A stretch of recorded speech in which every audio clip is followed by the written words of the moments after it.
cloudy skies. Cool tonight at 58, and a pretty day tomorrow, partly cloudy with highs in the low 80s.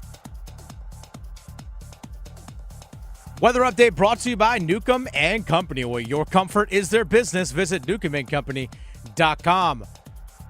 3 o'clock check of your money. Dow Jones down 410 points to 45,134. Market update brought to you by Bet365. This hour of the drive is brought to you by Bet365. When it comes to sports books, Bet365 has it all. Download the app today and see why it's never ordinary at Bet365. Third down, Lopez to the outside, and it's intercepted. And it's going to be a walk-in touchdown for the veteran Bud Clark. Inside the 30 to the 10.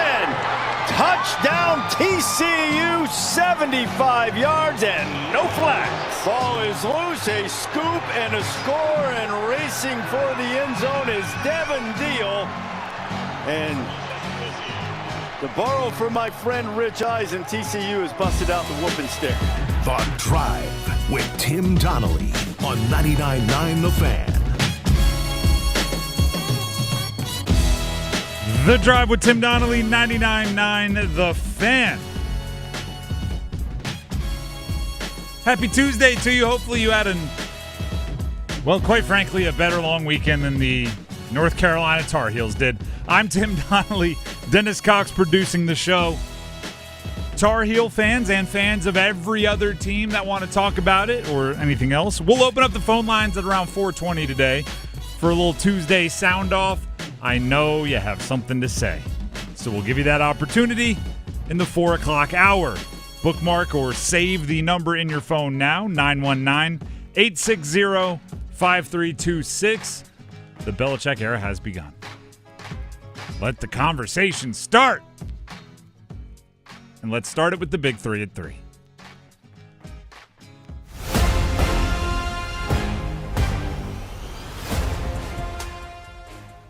Number 1. Yeah, UNC lost to TCU. 48-14. And it could have been worse. Could have been a little better. It's a blowout. It's a blowout. The first drive for the offense for Carolina was awesome. Offensive line opened up holes. Running game looked good. Gio Lopez threw a couple dots and it ended in a touchdown. Then the defense forced a quick 4 and out. Fun was over right then. I was dreaming of like the UNC fan that had worked a long day, right? Maybe was out in the yard. I don't know, just sat down to watch the game, and after the first defensive drive, for whatever reason, fell asleep, right? Just watching it, tried to stay up, but was so exhausted, maybe worked nights the night before, fell asleep, and then woke up like, there's no way! Because it really was that different, right? The beginning was great, and the wheels fell off. They were outscored from that point on 48-7. Gio Lopez, their starting quarterback, played 7 more series after the opening series. I'm going to give you the yardage gained. -11, 0, 1, 6, 19, 5, 6. They went over 2 hours without a completed pass. That's like real time. Like if you started the clock at their last completed pass, it was over 2 hours. By the way, there was the interception return for a touchdown in that mix, fumble return for a touchdown, 5 punts. What went wrong? Well, a lot did. But if you ask Bill Belichick like they did after the game what went wrong, this is what he said. Multiple things. Anytime you give up 2 turnovers for touchdowns offensively, that's not good. We gave up several long plays on defense, where they gained a lot of yards on one play. So just too many of those. There wasn't any one thing. It was a combination of multiple things. Too many 3-and-outs, too many long plays on defense, and then 2 turnovers. Well, we had 3 turnovers, but 2 turnovers, touchdowns. You can't overcome that. I mean, no lies. I think there's more, but that's nothing he said was untrue. We'll get into it as the show goes along. And like I said, on a Tuesday, Soundoff will open up the phone lines, let you get into it. I had one main thing on defense and one main thing on offense, and actually the offense scared me more. The defense looked like a team that was starting almost entirely new players and weren't exactly sure where they were supposed to be. Lost a lot of guys in the secondary. In the run fits, they were coming up tentatively as if to say, I think I have this gap. I think I'm supposed to go here. And if you're moving tentatively, TCU is just going to run you over, and that's basically what they did. Offensively, there looked to be some out-talenting going on. And that's a harder fix, right? You can simplify the defense. You can drill guys more aggressively in meetings. You can catch them up to assignment football. You can't make them bigger, taller, faster, stronger. And I know that the schedule is favorable for UNC, and I still think they'll total up some wins. Some of them may be fool's gold because of the schedule. But to get better talent, this isn't the NFL, right? You can't go trade for somebody. You can't give up future picks. You can't go sign, a high-priced veteran who's been waiting for injuries to happen, sitting on their couch. There's none of that going on. It'll get better, but it needs to get a lot better. And I'm not sure a lot better is in there. That's number one. We'll come back to it. Don't worry. Plenty more to talk about. That's number one. Let's hit number two. Number two. Carolina Panther fans, you get what you want. When Hunter Renfrow was cut on 53-man cutdown day, did we hear all of you yelling? Hunter Renfrow got cut. Hunter Renfrow. Well, Hunter Renfrow is not only back, Hunter Renfrow is going to be starting for the Carolina Panthers week 1. So can you quit your belly aching? I would say it's actually a bummer how it happened because Jalen Coker is hurt with a quad injury suffered in practice on Thursday, and I was way more excited to see what Jalen Coker could do with an every game role than I am for Hunter Renfrow returning. But Hunter Renfrow's returning, and as you can hear from this clip coming up on Panther Talk from Dave Canales, as he was questioned by Anish Shroff, the voice of the Panthers, he was asked, will Renfrow start? Yeah, he's got to be out there, and he's and I'm fired up that he comes back to us with a lot of excitement, and just his impact and effect that he has on the whole group as well, with T-Mac and with XL, two young guys that have a lot of talent, but it's so good to have those guys in there that have been there, played against different types of defenses, and I can only imagine the conversations they're going to have on the bench in between series. Renfrow is going to start. I don't want to make it out to be more than it is. I also don't want to panic and sound the alarms. You have a super veteran, a guy that's seen everything. He's played a lot of football, coming in for cheap to be your third wide receiver in 3 wide receiver sets. That's fine. That's fine. The season still rides on how impactful Teteroa McMillan can be and what Bryce Young can do. But Hunter Renfrow coming back, I guess maybe that'll quiet some of the "why'd you cut Hunter Renfrow?" screaming. He's back. He's playing. He'll be a part of the roster. For him having to go from his couch to the starting lineup has a lot to do with, that's what happens when you keep 3 guys on the active roster that are wide receivers in name but bring most of their value on special teams. So if you need somebody to be the primary third wide receiver on the team because you traded Thielen and Coker gets hurt, you probably want to go somewhere else rather than Bryson Tremaine or David Moore or maybe even a Jimmy Horn Jr. who's I think got some juice, but he's a 6th-round rookie.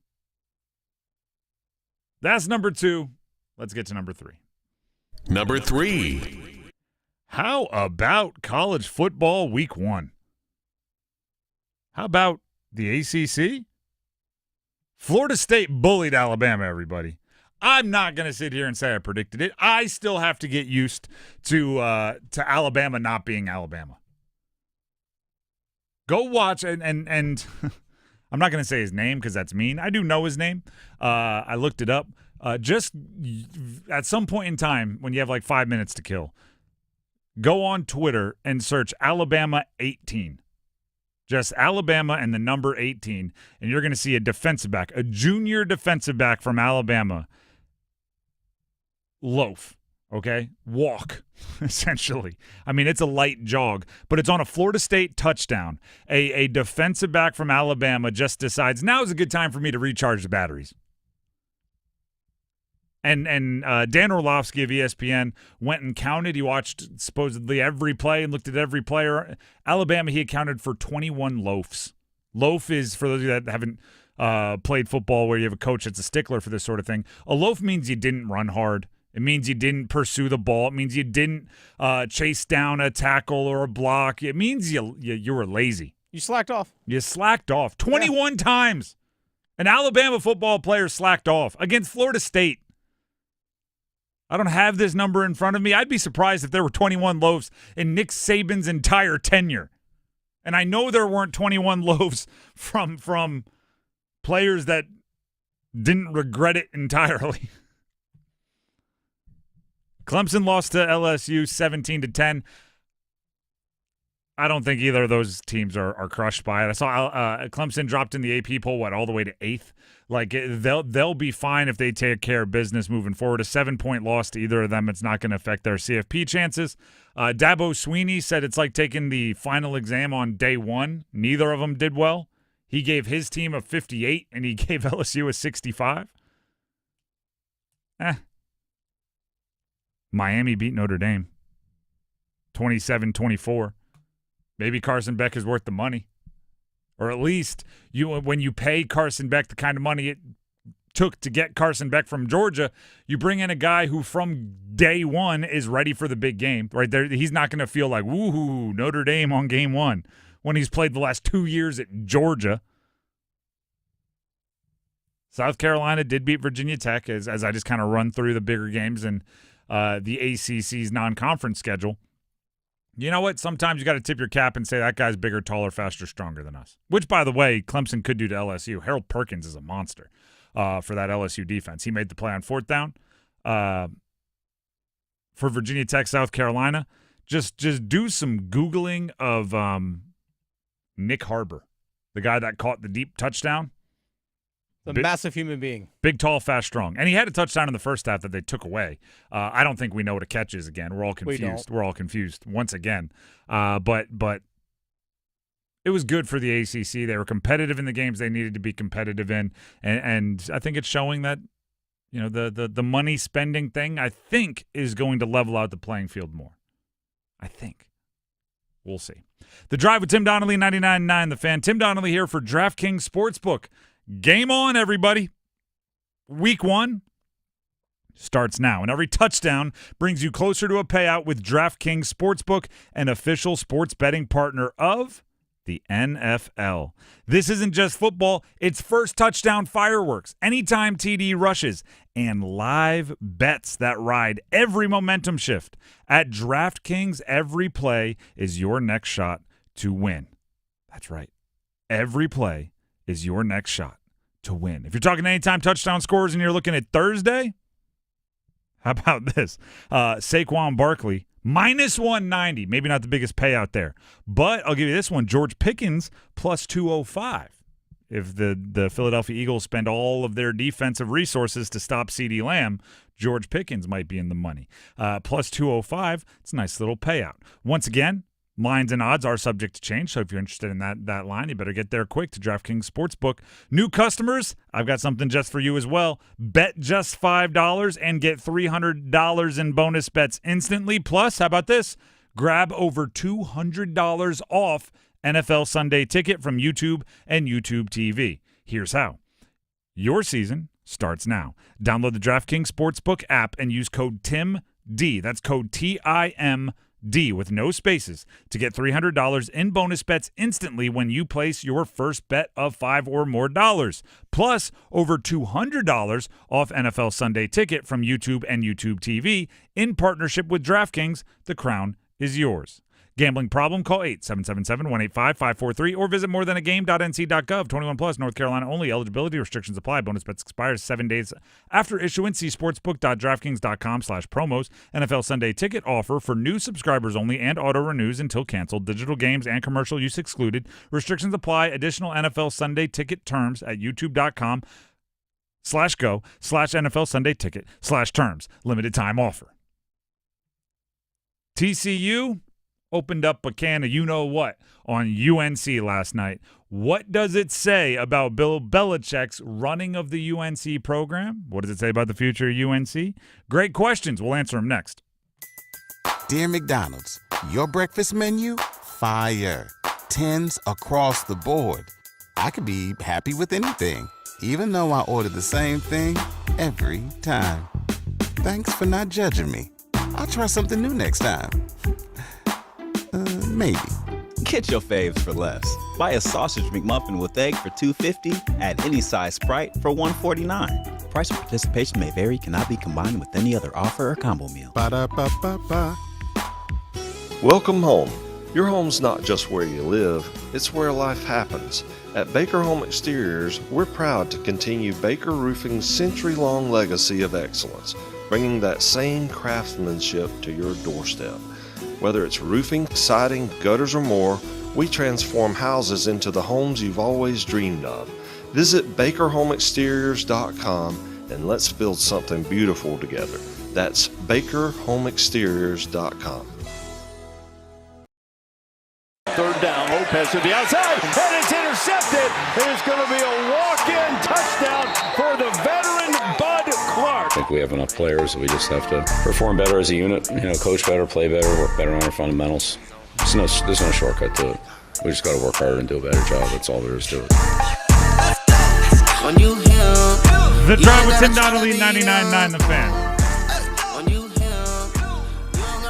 Last night, UNC hosted TCU. TCU blasted UNC 48-14 in Chapel Hill. It had the feeling of a performance as much as a game leading up to it. The media tours had been done, like press junkets, right? Movie stars were created, and they were going into like the premiere. And the reason it felt that way is because when you have like a movie premiere, like the director or the movie stars will just have their other famous friends walk the red carpet and show up, right? Like, Leonardo DiCaprio's in a movie, and like Brad Pitt, who's not in it, is just walking the red carpet just to create buzz. And I'm watching the game yesterday, and you see like Aaron Boone walking in the stadium, and of course Michael Jordan is there, and there's Lawrence Taylor, and there's Mia Hamm, and look, Petey Pablo's here. Petey Pablo's there. Eric Church, Chase Rice, Desmond Howard, Pat McAfee, Nick Saban. There's just celebrities. Julius Peppers. I stood with him in the elevator. I assume he took up more of it than you. He did. He's a big dude. He did. That's funny. I've lost weight, but still. Yeah. Hey, even better. He's probably still pretty ripped up, though. Julius Peppers. Yes, he is. He doesn't even have to work out. Genetics. But my point is, it was like a celebratory atmosphere before the game even started. And then you have Lawrence Taylor telling everybody at some Little Rock touchdown club today that he left 3 minutes into the third quarter. That he basically was like, hey, at halftime, everyone was like, all right, we got to come out this defensive stop. We got to get it. Yeah, 75-yard touchdown run untouched by TCU to open the second half. And LT was like, see ya.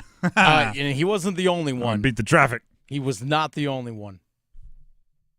I've never seen a performance more in need of like the quiet the friends and family night. Right? Like, you hear this, I don't pretend to be a Broadway person, but you hear the friends and family night, right? Before they do their real premiere, they have like a quiet showing where they get to see what works and what doesn't.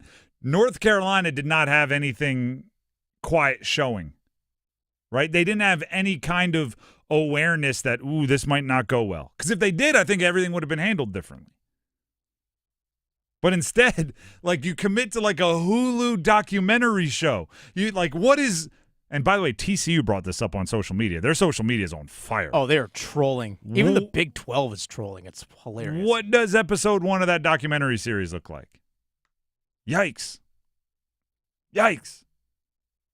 Now maybe it is the beginning of the DVD, right? Like after week 1, everybody gave up on UNC and thus started the comeback. Maybe, but some big things will have to change for that to happen. I acknowledge it's a long season. It better be a really long season for them to correct what happened last night. And here's what I'm wondering. Because at the end of Bill Belichick's tenure with the Patriots, I still think he was a good coach. The issue was, I think he became a worse GM, right? I think Coach Bill Belichick probably could have been pretty mad at GM Bill Belichick for the roster that he was expected to coach, right? And when you're both, who are you going to blame, right? Could that be the issue again? Because I brought it up earlier. I'll go quote Pete Thamel, ESPN senior writer, who was in town yesterday, as seemingly everybody was. He was in town, and he simply put it on Twitter. UNC has a talent deficit. There's more than 20 NFL scouts from 14 teams here, but not many heels for them to watch. He goes on to talk about TCU's Josh Hoover in the tweet, but that what was said right there speaks volumes. Bill Belichick, the coach, can do everything he possibly can with the talent he has, but Bill Belichick, the recruiter, may not have given him the right ingredients or the resources to bring in the right ingredients, which is, I think, going to be a lesson here that we learn over the next 5 years in college football, which is a very, very simple lesson. Any dollar spent by a program, by a booster, by the people with the deep pockets on something other than players on the roster, I think is going to be questioned over the next 5 years. For example, yesterday, Gio Lopez had a really good opening drive. And then, like we said, it took over 2 hours for another completed pass.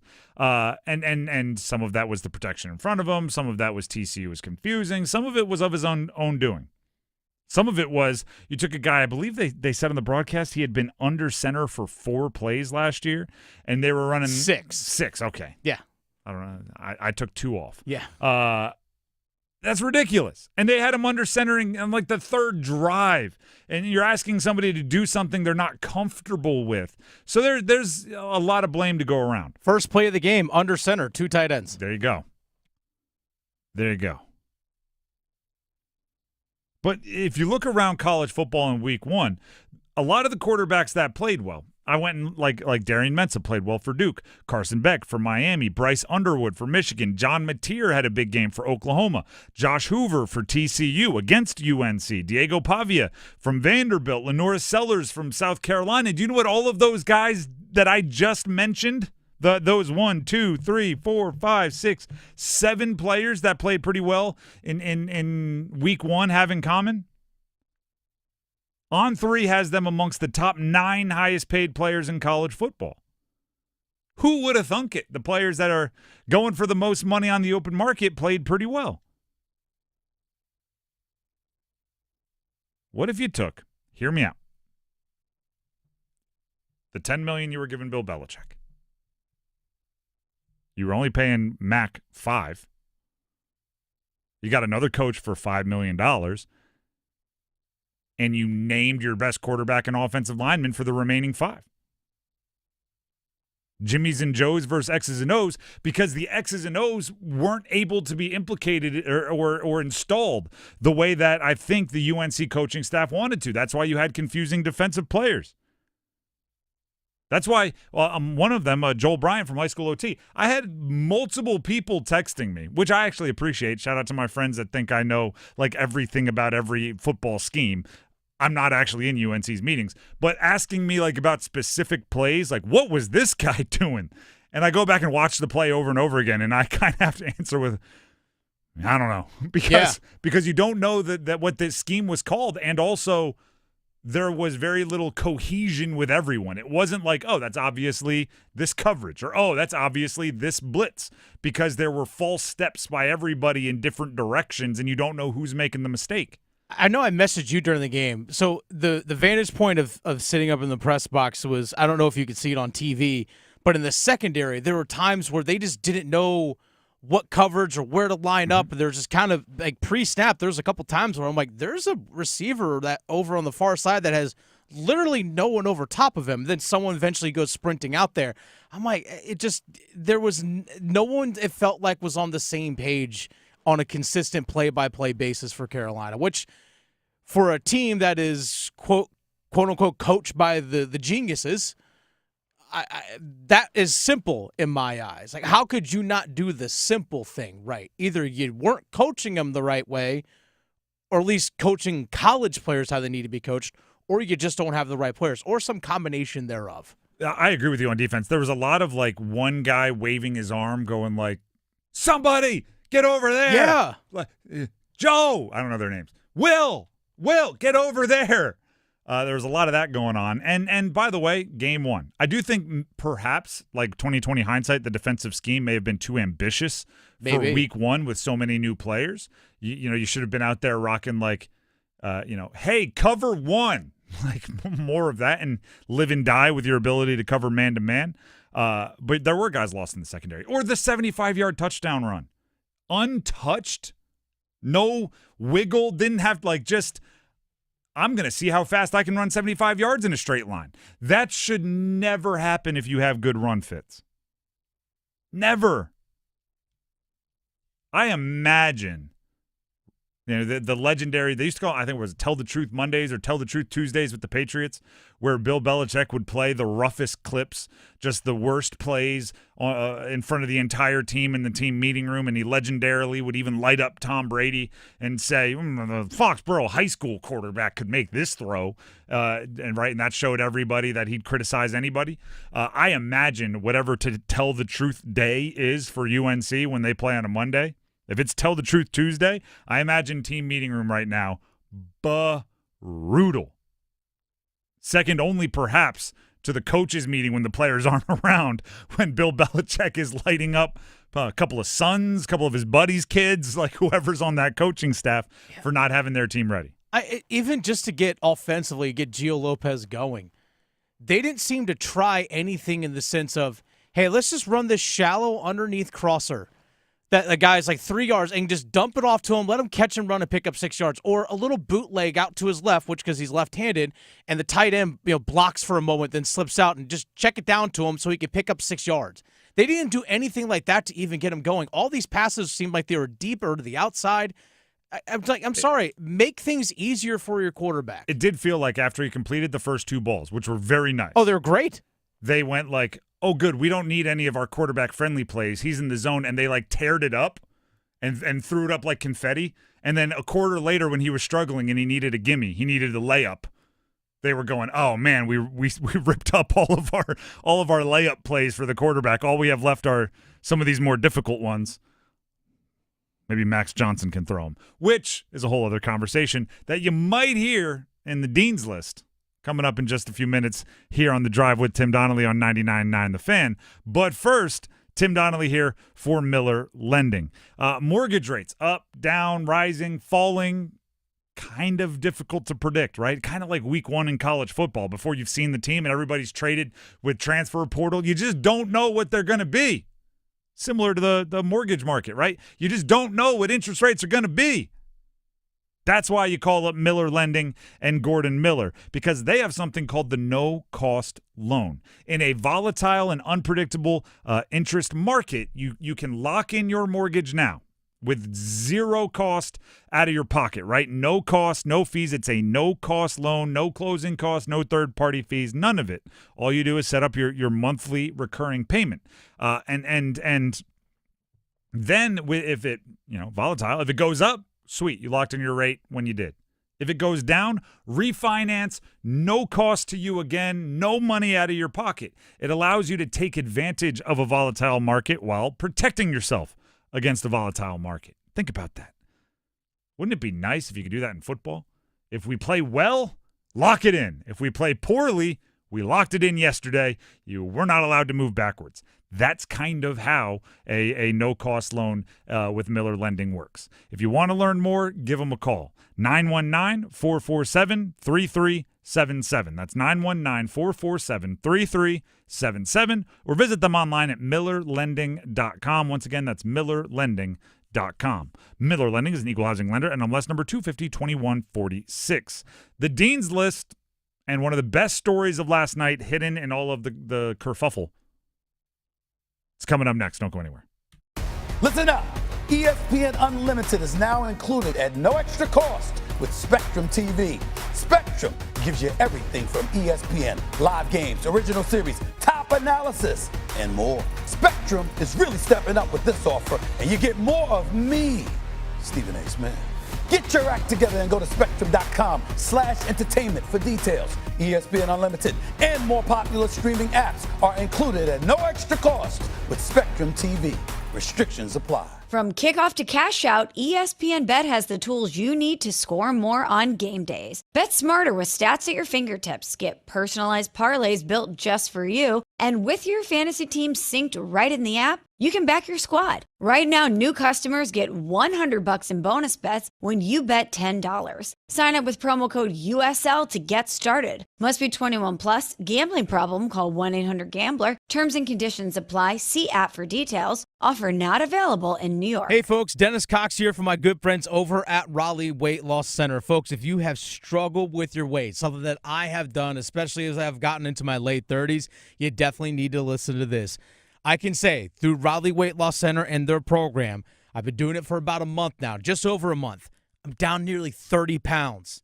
That's right, 30 pounds down thanks to Raleigh Weight Loss Center. And that's just the start. The program at Raleigh Weight Loss Center is all about resetting and restarting your metabolism. No shots, no injections, so none of those side effects. We're not doing steroids, not doing HGH. It's just your body losing a half pound to a pound a day and doing it in a way where you can also maintain that goal weight as well. That's the thing. You want to maintain that goal weight, not just get there. You want to keep it there. My clothes fit better. I have more energy. I'm sleeping a lot better thanks to Raleigh Weight Loss Center. Visit RaleighWeightLossCenter.com or give them a call, 919-897-7506, 919-897-7506. Results may vary. Carolina trying to get one in. Max Johnson firing, touchdown, and it's his brother Jake. That's great. Johnson to Johnson puts one on the board for the Heels. The Drive with Tim Donnelly, 99.9 The Fan. Before we get to the Dean's List, I have some fantastic news for you. Like some real pick-me-up news for some teams that some fans out there, maybe your football team didn't get your excitement up over the weekend. I got something that will boost your spirits. Go on. Hockey season's not that far away. But not only that, hockey fans, get ready. The Sin City Skateaway is back. Starting next Monday, so a week from yesterday, this upcoming Monday, September 8th. Listen weekdays from noon to 6 p.m. So from the start of the Adam Gold Show through the end of this show, for the hourly keyword. Once you hear that keyword, text it in. We'll give you the number. We'll give you the word. And you would be in the running for the ultimate Vegas hockey trip. On Monday, September 22nd, 20 days from now, one lucky winner scores a pair of tickets to see Carolina play Vegas at T-Mobile Arena on October 20th. Round-trip airfare for two and a 3-night stay at Park MGM Resort and Casino with $400 in food credit. Dang, okay. Yeah. I hope everybody had that same reaction. I'll say it again for you. Pair of tickets to see Carolina play Vegas at T-Mobile Arena on October 20th. Round-trip airfare for two. And a 3-night stay at the Park MGM Resort and Casino with a $400 food credit. Don't miss your shot at the ultimate hockey getaway. Brought to you by Park MGM Las Vegas, Atlantic Spas and Billiards, Hot Tub and Sauna Expo, Buffalo Brothers, and Newcomb and Company. Now, Dennis, just to be clear here, this is like we've done this in years past, where if you listen every hour and text it in every hour, you get an additional entry every hour. Yeah. So you can have up to 6 entries every day beginning this upcoming Monday if you listen to 99.9 The Fan every hour from noon to 6. Every hour there's a new chance to enter. So you want to be tuned in right here because you could win that awesome prize package. That's bananas. That's pretty dope. We're 100% positive on-air personalities are not eligible. Yeah, sadly. All right, fine. Because I'll give everybody fake words. Right. You guys will be texting in gibberish. I'll be over here sending in the real. No, I'm kidding. I wouldn't do that. Although it is tempting for a 3-night stay, the round fare tickets, the tickets to the game. It should be pretty fun. We'll let you know. We'll remind you of that quite a bit, but it all starts on Monday. At the moment, it starts the Dean's List.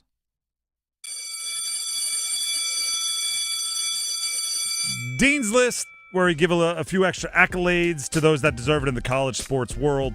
I do want to make sure this doesn't get swept up in the whole 48-14 loss thing. Max Johnson, quarterback UNC, played college football yesterday. So he's on the Dean's List. Almost exactly a year from one of the more gruesome injuries of the last year in college sports. There was a week in Minnesota before he could travel back, multiple surgeries. 2 weeks at least. They were worried about possible losing the leg at one point in time. And then not only is he, back up and moving, played pretty well.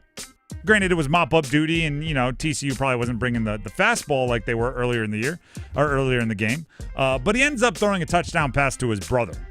I mean, you know how sometimes at the end of sports movies, it's like they lost the next week by 45 points, and you just kind of ignore that because the triumphant victory was the where they ended the movie. Kind of, that's one where in the credits they say the final score was 48-14. UNC had lost. But the triumphant moment of the Max Johnson touchdown pass to his brother Jake Johnson would be like the and roll credits moment. Pretty darn cool. Great effort for him just staying ready. And who knows, maybe there's a quarterback competition coming up now in earnest. And Gio Lopez actually did get banged up. He did. I mean, back injury, they said. I mean, it was funny. Secondarily, like this is now we're moving off of Max Johnson conversation. A few times earlier in the game, there may have been a television camera wandering over to Bryce Baker when Gio Lopez was struggling, which is the old television trope of, all right, let's start. Is he warming up? Is he finding his helmet? And turns out they were going to the wrong quarterback because Max Johnson went in when Gio got banged up. More on the Dean's List. Joey Aguilar, former App State quarterback. He had a big game for Tennessee versus Syracuse. Looked really, really good playing for Tennessee. But what I like about him isn't that he left App State, but I like that he transferred to UCLA, and then UCLA kind of did him dirty and brought in Nico Iamaleava. So Aguilar simply pivoted and replaced Iamaleava at Tennessee, and then Iamaleava for UCLA looked quite rough. Pedestrian. In a massive blowout loss to Utah, and Aguilar looked good. So it's kind of like, hey, you're going to re-recruit over me? Fine. I'll outplay him at his old school. Long season, but at least for one day he gets the mic drop. Do you have a Dean's List you'd like to throw in here, Dennis? Well, I had 3 guys on my list, and you've already mentioned 2 of them. Max Johnson at Carolina, Joey Aguilar at Tennessee. My next one was actually be Thomas Castellanos at Florida State. The guy that talked trash about Alabama and say, hey, you ain't got Saban there to save your butts. When I start running all over the place, then guess what? He ran all over the place, and Nick Saban wasn't there to save their butts. Did you see the T-shirts? No, I missed it. Not only did he talk trash about Alabama, go out there and he and his teammates bullied Alabama. They did. He predicted it so much that immediately after the game, he started selling T-shirts that said Nick can't save them. That's awesome. So he was prepped, like he had his team ready. Hey, once we beat him, hit live on the new T-shirt on my site. He was quick. I love it. Also on the Dean's List, TCU football social media. Oh, geez. They're just straight trolling UNC right now. It's hilarious. Like they're going that level of petty. Oh yeah, and it's funny. Do you know what's the best part? If there is a silver lining for UNC, you play TCU game 1, week 1 next year. In Ireland. Yeah. And by the way, that's part of what there's some TCU stuff, Chapel Hill, check, Ireland next. Like they've done all of that. You get a chance to settle the score, right? If you stick around and you're part of the future for UNC, you have your bulletin board material. Last one here on the Dean's List. CJ Daniels and wide receivers everywhere. Did you see the one-handed catch for Miami against Notre Dame? Yeah, that was insane. I'm like, oh, it's about to be intercepted or not. Crazy catch. Touchdown, huge play. I do have a question for you, Dennis. We are, I believe, we're modern football fans, but I think both of us come with an old school tinge, right? Mm-hmm. We like when football players were football players. I guess, yeah. Would you rather have that highlight catch, the one-handed catch, or what would have happened, I believe, when I was playing, which is that safety behind him, instead of waiting and hoping the interception fell into his arms, took his gosh darn head off.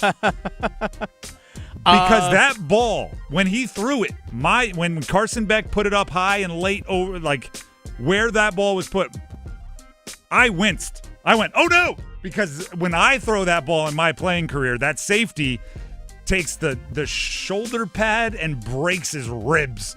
And CJ Daniels is left on the ground going, instead he just made a catch and didn't get touched.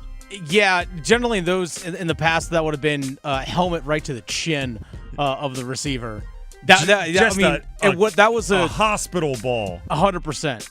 But in modern college football, receivers are so untouchable. You just throw a jump ball late in the middle with the safety bearing down on him, and he gets to go up there and make a acrobatic, leaping Jumpman style one-handed catch, and no repercussions, no consequences for the throw. Yeah, I can only imagine if Sean Taylor was back there, what would have happened. If Sean Taylor's back there, it's over. Yeah. But the thing is, if mediocre ACC safety was there, they would have gotten leveled because, quite frankly, Sean Taylor might have intercepted it because he could have got there faster and out-jumped the dude.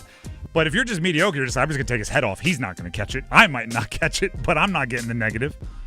It was crazy to watch. So I went, all right, wide receivers, you're on the dean's list because apparently you've got a force field around you and you're untouchable now. There you go. That's the dean's list here on The Drive with Tim Donnelly on 99.9 The Fan. We have the podium coming up, first of the year. But first, Dennis Cox has a message. Hey, folks, Dennis Cox here for my friends over at Law Tigers. You're going to see a lot of people out there on the road on motorcycles now that basically we're kind of getting that false fall, I think is the season that we're in right now in North Carolina. But I know I've been on the motorcycle a lot over the last couple of weeks, and you're going to see a lot more bikes on the road, especially if you are traveling as a motorcycle rider. So I know a lot of people like to go to the western part of the state, to the mountains, and ride around, especially during the fall. Make sure you are careful because, as we all know, especially in tourist areas when people allowed to do a sightseeing, people get distracted. They're not fully paying attention. So make sure that you are riding in the proper parts of the road and make yourself as visible as possible and just keep a safe distance if you can.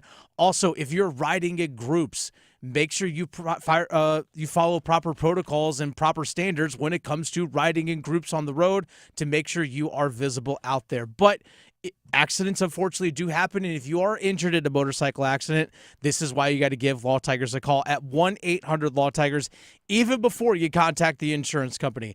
Law Tigers, they're part of that motorcycle riding community. They know what your bike and your gear are worth and also what you're going through after an accident. Your case evaluation with Law Tigers, it's always free. That's right. Your case evaluation is always free. And Law Tigers, they don't get paid until your case settles. So call 1-800-LAW-TIGERS, North Carolina's motorcycle injury lawyers.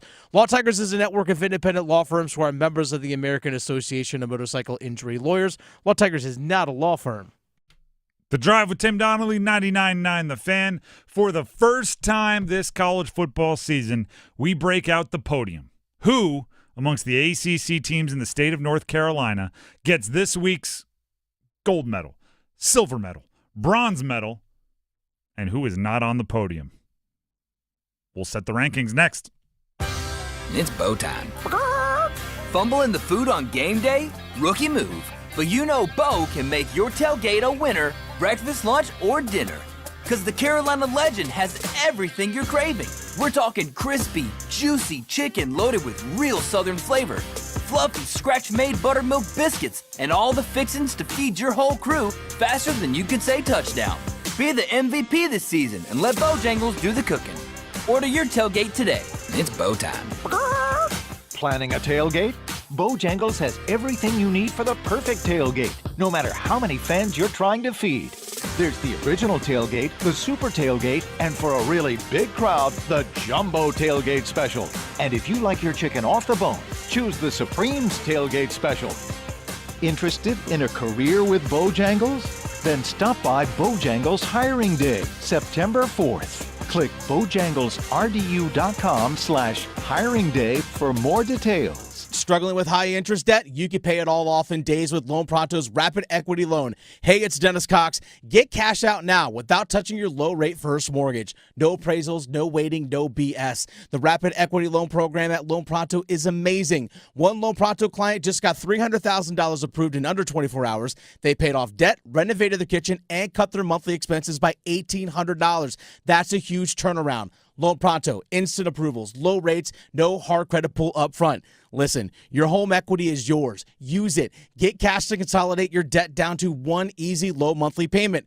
Call Loan Pronto now for a free instant appraisal for your home and see how much cash you can get today. Loan Pronto is A+ rated by the BBB and have nearly 2,500 5-star Google reviews. Their service is off the charts. Call now to start the conversation. 919-381-1760, loanpronto.com. 919-381-1760. Get debt relief now. Loanpronto.com. Equal housing lender. NMLS 1661781 on approved credit. NMLSconsumeraccess.org. Second and goal off the 15. Here comes pressure. Lost it to the left. Hagens got it. Touchdown. Spinning his way in for his first score of the season. The Drive with Tim Donnelly, 99.9 The Fan. So throughout football season and then ensuingly throughout basketball season, the first day of the week, which is usually a Monday, but obviously with the holiday being yesterday, it'll be Tuesday for this week, we do something we call the podium. And all it is, it's very simple. We look at the last week, which for football will be one game. We look at the last game and we decide amongst the 4 teams in the state of North Carolina that play in the Atlantic Coast Conference, who deserves a gold medal, silver medal, bronze medal, and who doesn't even make the podium, which is pretty brutal. It's basically the bottom dweller award, right? We got 4 teams and we got 3 spots on the podium. If you're off the podium, you know what that means. And we do this. It's a 1-week award. Okay, so we're not looking at season long. We're looking at what you did, what you put out there to represent yourself on the field of play this week. And we announce, and as always, if you disagree, we'd love to hear it. If you agree, we'd love to hear it. You can jump in our YouTube comments, 99.9 The Fan, or you can save your comments for a day like today, where we have Tuesday Soundoff coming up at 4:20. At 4 o'clock and 20 minutes, which is about a half hour from now, we will open up the phone lines for you. So save the number if you want to sound off, 919-860-5326. Whatever you want to talk about, we'll hear it. In the meantime, let's fire up the podium. Who's off the podium? We always start at the bottom, work our way up. I don't think this is recency bias. UNC is off the podium. And if you're on our YouTube channel, you can probably get a little jump on what the podium is as we reveal it, because it'll be on the screen right over my shoulder. Carolina's off the podium. 48-14 loss. The Belichick era starts with that. The funny part is, you watched it happen in real time, meaning UNC started hot, and you had the I told you so's, right? You had Colin Cowherd saying Bill Belichick is unbelievable. You had the I told you so's for the people that were bullish on everything about Bill Belichick at UNC. Then as TCU crept ahead, you had what I consider like the conservative Tar Heel fans. We knew that it would be a little shaky, 70 new players. It wasn't going to start gangbusters, and they were kind of in their I told you so mode.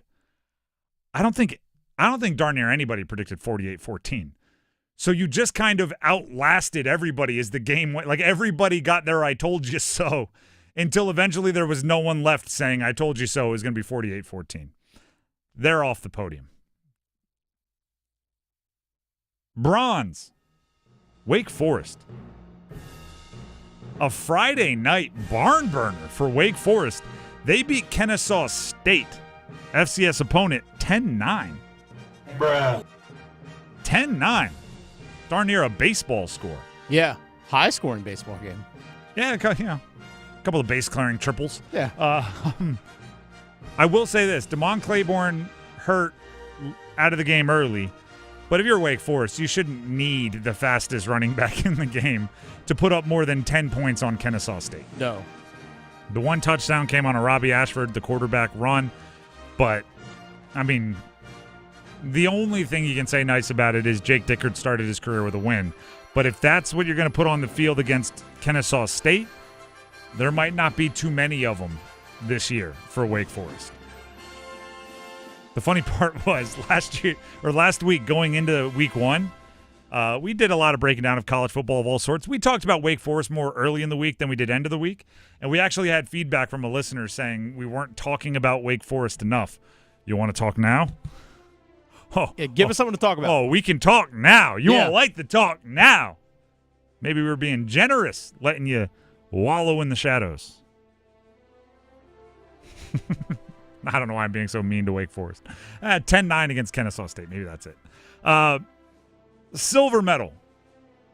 I went NC State here. They beat ECU 24-17, which ECU, they're the best team anyone in the Triangle or anyone in the state of North Carolina in the ACC beat. But part of it is the manner in which you got to 24-17. When you're up 17-0 and then you're up 24-7 late in the second half, and somehow ECU ends up with the ball 1st and 10, a couple minutes to play, going in on your 18-yard line.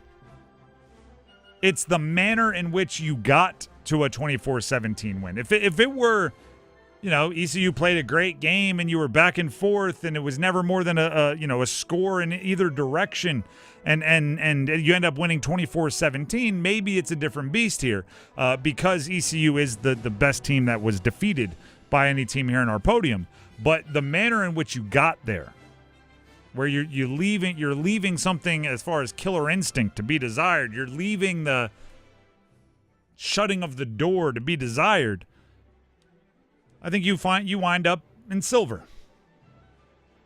Which, by the way, can we just it should take more than that to be silver. And it should take more than what I'm going to say next to be gold. Duke ends up with the gold medal. Duke beat Elon 45-17. But the reason why I say, if they jumped out to a 30-point lead and then their backup scored a little, gave up a little, whatever it is, that's one thing. But it was a one-score game late in the second half. It was tied at halftime 10-10. In the fourth quarter, got a punt return for a touchdown, got some kind of artificial quirky points that end up making it a more dramatic game, 45-17, a more dramatic final score than it actually was. But by default, Duke gets the gold. And then, yes, I would say this. Darian Mensah looked like the real deal. C.J. Bailey looked pretty good at times as well, made a couple of young player mistakes. But, I guess I'll go with that. I'll go with Duke wins because they had the best individual player performance to break the tie. I thought Darian Mensah looked really good. And as I watched other quarterbacks that had good and bad performances throughout the weekend, I kept coming back to Darian Mensah's ball placement as something that stood out. To where even other guys that had big games, their receivers were making some tough catches, and meanwhile, it just seemed like Duke's receivers, the ball was always upfield, proper shoulder, leading them into yards after the catch, putting it somewhere where either the Duke receiver would catch it or no one would catch it. So you beat Elon 45-17, you have a performance like Darian Mensah, you get the gold medal. The beauty of this for fans of everyone other than Duke, it is a one-week award. So on Monday, we will have a new gold medalist, perhaps. Duke fans, you can go back-to-back. It's been done plenty of times. And you could be off the podium next week. Easily. Yeah. Don't rest on your laurels. That was such an old person saying. I know. Don't rest on your laurels. But there you go. That's the podium. If you agree or disagree, Again, we have Tuesday Sound Off coming up at 4:20, where you can debate this. You can debate anything else you want, right? Tuesday Sound Off, traditionally a Monday Sound Off thing. But Tuesday Sound Off is designed for you to lead the conversation. If you want to react to UNC's loss, you want to react to Hunter Renfrow going into the starting lineup for the Carolina Panthers, Jalen Coker going on IR for the Carolina Panthers, anything else from this college football weekend or this upcoming NFL Week 1, we will open up the phone lines for you at 4:20. So a little less than a half hour. You can save the number now or write it down. The phone number to call in, the Heister Automotive Group hotline, 919-860-5326. I'll say it again, 919-860-5326. Should be a really fun one. I want to feel the buzz today. Real quick, speaking of the Carolina Panthers and football and everything being back, well, there's a lot of opportunities for people to watch games. For example, the Panthers watch parties at Carolina Ale House are back.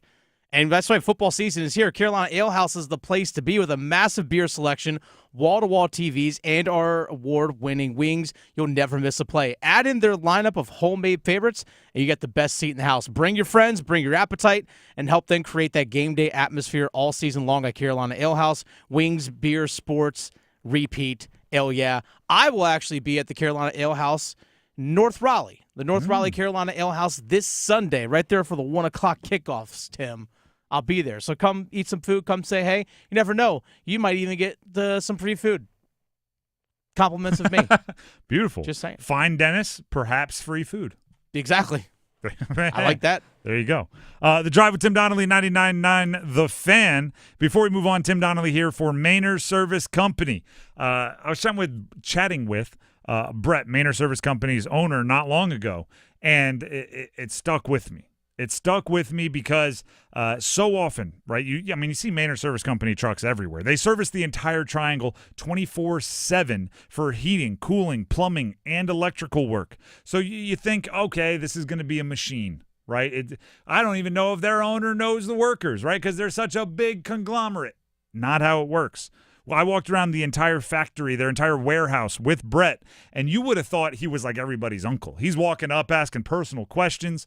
We walked into a training room where they have a whole bunch of they were air conditioners, but they had a whole bunch of other machines that I don't even know what they are because I'm not an expert. But they wanted to show us the inside of a modern air conditioner, and there was some guy working in the corner, ran over. He and Brett talked like old chums.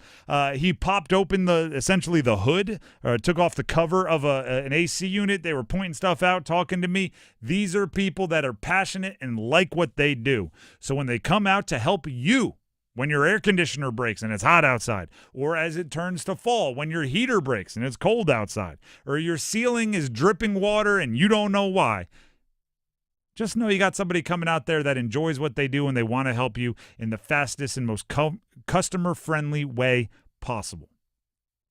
So whether you're setting up a maintenance check on one of your systems or you have a more urgent need, make sure you have this number saved, 919-361-0993 for Manor Service Company. That's 919-361-0993. Or you can visit them online at manorservices.com. That's MAYNOR services.com. We have football at 4 coming up next, a new, old starting wide receiver for the Carolina Panthers. Stick around.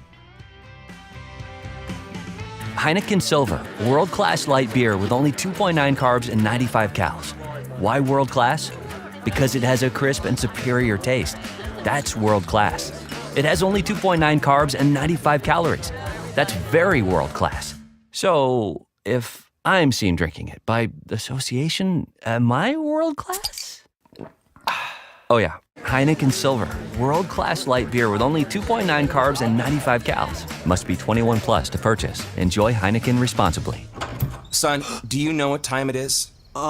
Your father and I were waiting all night for you to come home. I'm sorry. So we could tell you that you're eligible to become a member of Navy Federal Credit Union. Wait, what? Since your dad's a veteran, our whole family can join and get exclusive savings, discounts, and award-winning service. Thank you. Now go to your room and think about what we said. All veterans and their families are eligible. Join today.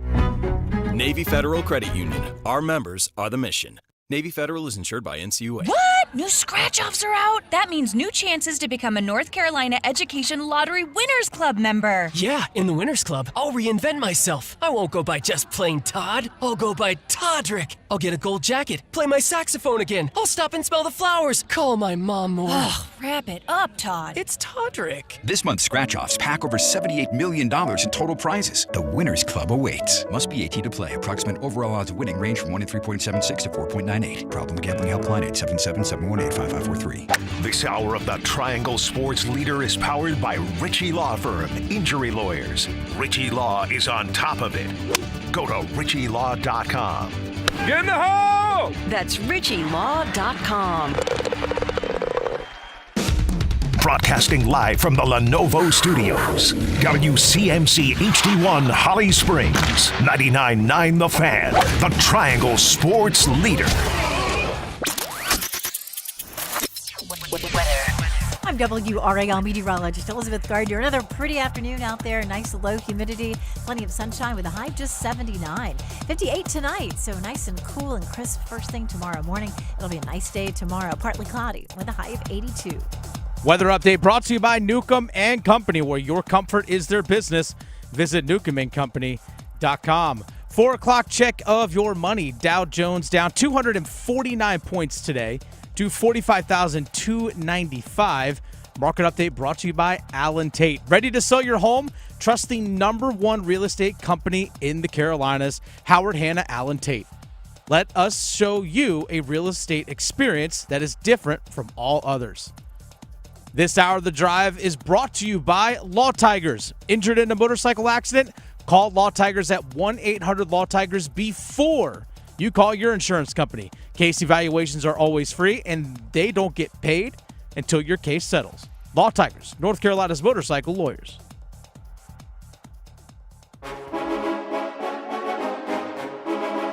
Let's move the chains. Time for football at 4. The Drive with Tim Donnelly, 99.9 The Fan. Again, just a reminder, we will open up the phone lines later this hour. So literally 15 or 20 minutes from now, we'll open up the phone lines, and we want your reactions to everything happening in sports. And yes, that does include UNC getting schmallacked by TCU last night. UNC getting schmallacked by TCU last night. For right now, Hunter Renfrow is going to start for the Carolina Panthers. That's our football at 4. Hunter Renfrow will start week 1 for the Panthers, and that's okay. Not great, not bad. It's okay. I'm indifferent on the subject. Dave Canales on Panther Talk, which aired yesterday evening right here on 99.9 The Fan, was asked about the re-signing of Hunter Renfrow. This is what he had to say. I can't give Dan and Brant enough credit for just keeping the conversations open, being able to have the back and forth with Hunter, with his agent, and ultimately having the conversations over the weekends where we found an agreement, and just the special timing of it, that we might have plans and we might have things in our mind, Eugene, but ultimately the Lord's plan that prevailed. And for me, it was just kind of Hunter and I are standing out there on the practice field today. I was like, well, I wouldn't have pictured it happen this way. And he's like, me neither. But you know what? I'm so excited to be here. Let's go do it. He's coming back. Listen, the biggest disappointment of the weekend, and I know there were some disappointments for college teams, the biggest disappointment for me was Jalen Coker's random quad injury that just popped up, and now he's on IR and can't play for 4 games. Because I didn't see anything that would predict that, right? Everything else, like if you look back, you're like, there were some signs we should have saw it, right? If a team didn't play bad, you know what? Maybe we should have seen that coming. That injury came out of nowhere. But once it happens, Hunter Renfrow being added and taken over as one of the three wide receivers and 3 wide receiver sets, that's fine. Adam Thielen wanted out. Not much you can do there. And by the way, for those of you that pretended he wasn't super interested in leaving, he left and immediately restructured his contract and just gave back a couple $1 million. Ironically, like the couple million that the Panthers gave him to stick around retire. To play for the Panthers, he demanded millions of dollars more. And the moment he wasn't playing for the Panthers, he was like, I don't need those millions anymore. That's how much he wanted to get out of Carolina. So Adam Thielen wanted out. What are you going to do? followed up by a weird quad practice injury for one of your younger players who's been routinely praised for how he has rebuilt his body as a training mechanism this offseason, that's a strange sequence of events. So in that case, picking up a super veteran, very experienced slot receiver and putting him into your third spot for a month until that young player can come back, that's not the end of the world. Hunter Renfrow is not your typical, we signed a wide receiver off the couch and are going to put him right into the starting lineup. The only reason he's available is because he chose to be available. Other teams reached out to him. He didn't want to play for anyone else. He didn't want to travel. He didn't want to go do that whole rigmarole. He basically was like, no, we'll sit here and wait here, see if anything happens with the Panthers. And it happened super quick. Now he gets to go right into the starting lineup. He has been there for training camp. He'll be fine. This is kind of the light amount of chaos, right? I don't consider this any kind of offensive shakeup. This is the light amount of chaos you sign up for when you keep 2 or 3 wide receivers on the roster that are big contributors on special teams.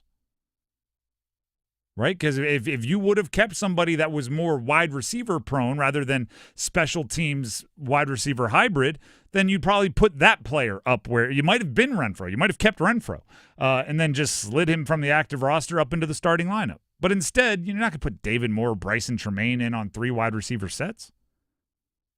That's not their role. So you go sign Hunter Renfrow, you put him right in. It's, in a weird way, by design. Now, I will say this. None of this matters if Tetairoa McMillan doesn't show up pretty darn good, pretty darn early, and if Xavier Legette doesn't level up considerably. And you could throw in Jatavian Sanders and somebody catching out of the backfield, whether it's Dowdle, whether it's Trevor Etienne, whoever it is. Like the guys that you were going to depend on still have to be dependable. Renfrow will be, running option routes over the middle because that's what Renfrow does. Let's hear from Renfrow, shall we? Renfrow talked about, this is just funny, and as somebody with a 4-year-old son at home, it hits home perfectly. Renfrow talked about why he may have missed the first, 10 or 12 calls from the Panthers trying to sign him. I was actually, I had to get a trailer because I had to go get a golf cart.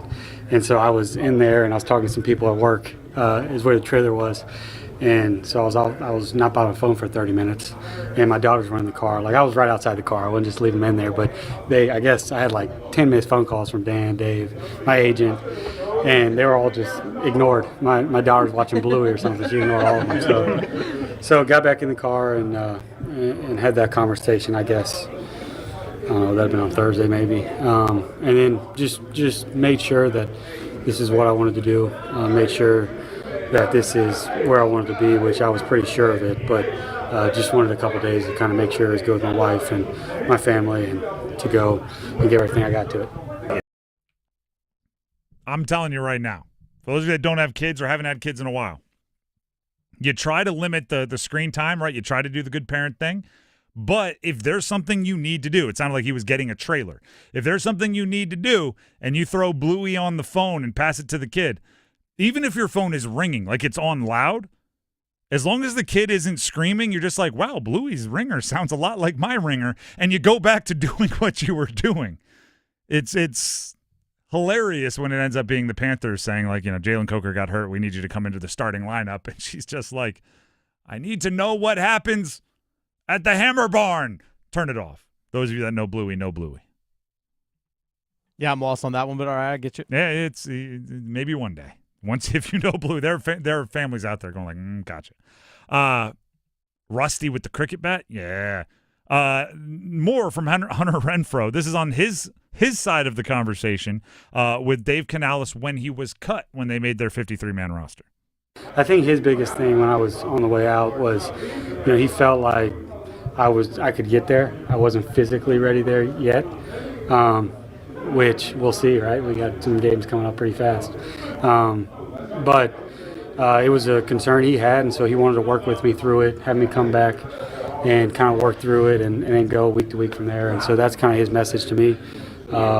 but it was something that I had to make sure I was going to commit to because I wasn't going to show up week 2 or show up and not finish something. So it was just a commitment I had to make.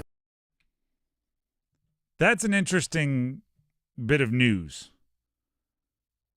He didn't think he was there physically. Now, obviously, he had dealt with the hamstring injury during training camp, so it could have just been that. It could have just been, listen, man, you hurt your hamstring. I don't think you're there physically.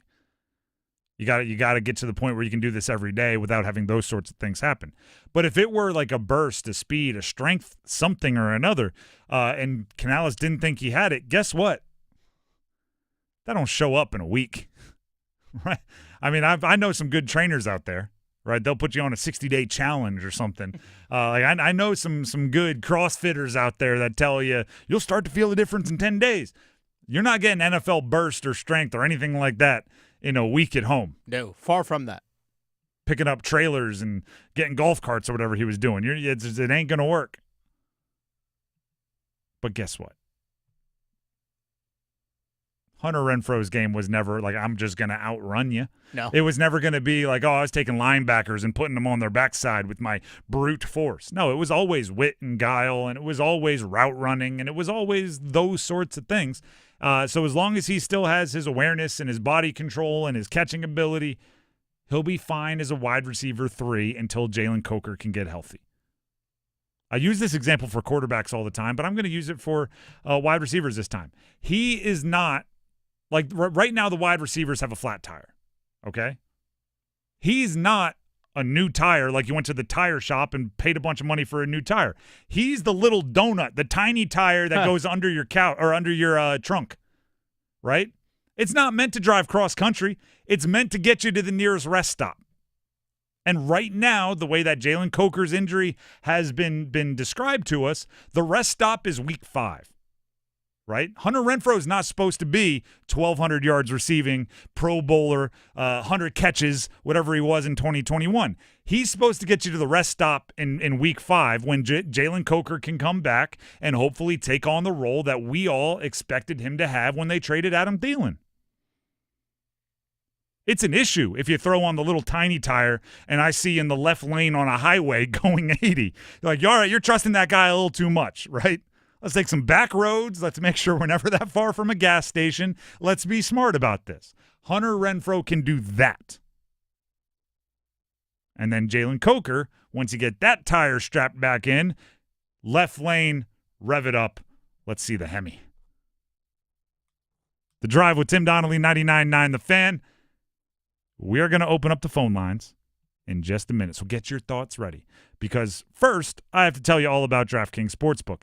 Game on, everybody. Week 1, oh yeah, it starts now. Every touchdown brings you closer to a payout with DraftKings Sportsbook, an official sports betting partner of the NFL. This isn't just football. It's first touchdown fireworks, anytime TD rushes, and live bets that ride every momentum shift. At DraftKings, every play is your next shot to win. If you're looking at the season opener on Thursday, defending Super Bowl champion Eagles and the Dallas Cowboys, and you're looking for an anytime touchdown scorer, how about a little A.J. Brown love? People seem to have forgotten about A.J. Brown, and I'm not sure why. He's a monster, and he's getting plus 160 on an anytime touchdown score. But if you want to get a little bit crazier, he's plus 950 on a first touchdown score. If you think Jalen Hurts is going to come out and say, we're not just Saquon Barkley, watch me throw it. A.J. Brown plus 950 on the first touchdown scorer market. Lines and odds subject to change. New customers, this one's for you. You can bet just $5 and get $300 in bonus bets instantly. Hear that? Bet $5, get $300 in bonus bets instantly. But wait, there's more. You'll also grab over $200 off NFL Sunday Ticket from YouTube and YouTube TV. Your season starts now. Download the DraftKings Sportsbook app and use code TIMD. That's code TIMD with no spaces to get $300 in bonus bets instantly when you place your first bet of $5 or more. And then plus, you'll get over $200 off NFL Sunday Ticket from YouTube and YouTube TV. In partnership with DraftKings, the crown is yours. Gambling problem? Call 877-185-543 or visit morethanagame.nc.gov. 21 plus, North Carolina only. Eligibility restrictions apply. Bonus bets expire 7 days after issuance. See sportsbook.draftkings.com/promo as NFL Sunday ticket offer. New subscribers only. And auto renews until canceled. Digital games and commercial use excluded. Restrictions apply. Additional NFL Sunday ticket terms at youtube.com/go/NFL Sunday ticket/terms. Limited time offer. Whew. Now, everybody, the phone lines are open. Heister Automotive Group hotline. We want to hear from you. Reactions to Bill Belichick and UNC opening that era with a big fat L. Reactions to Hunter Renfrow starting for the Panthers. Reactions to anything else in the sports world. The world is your oyster.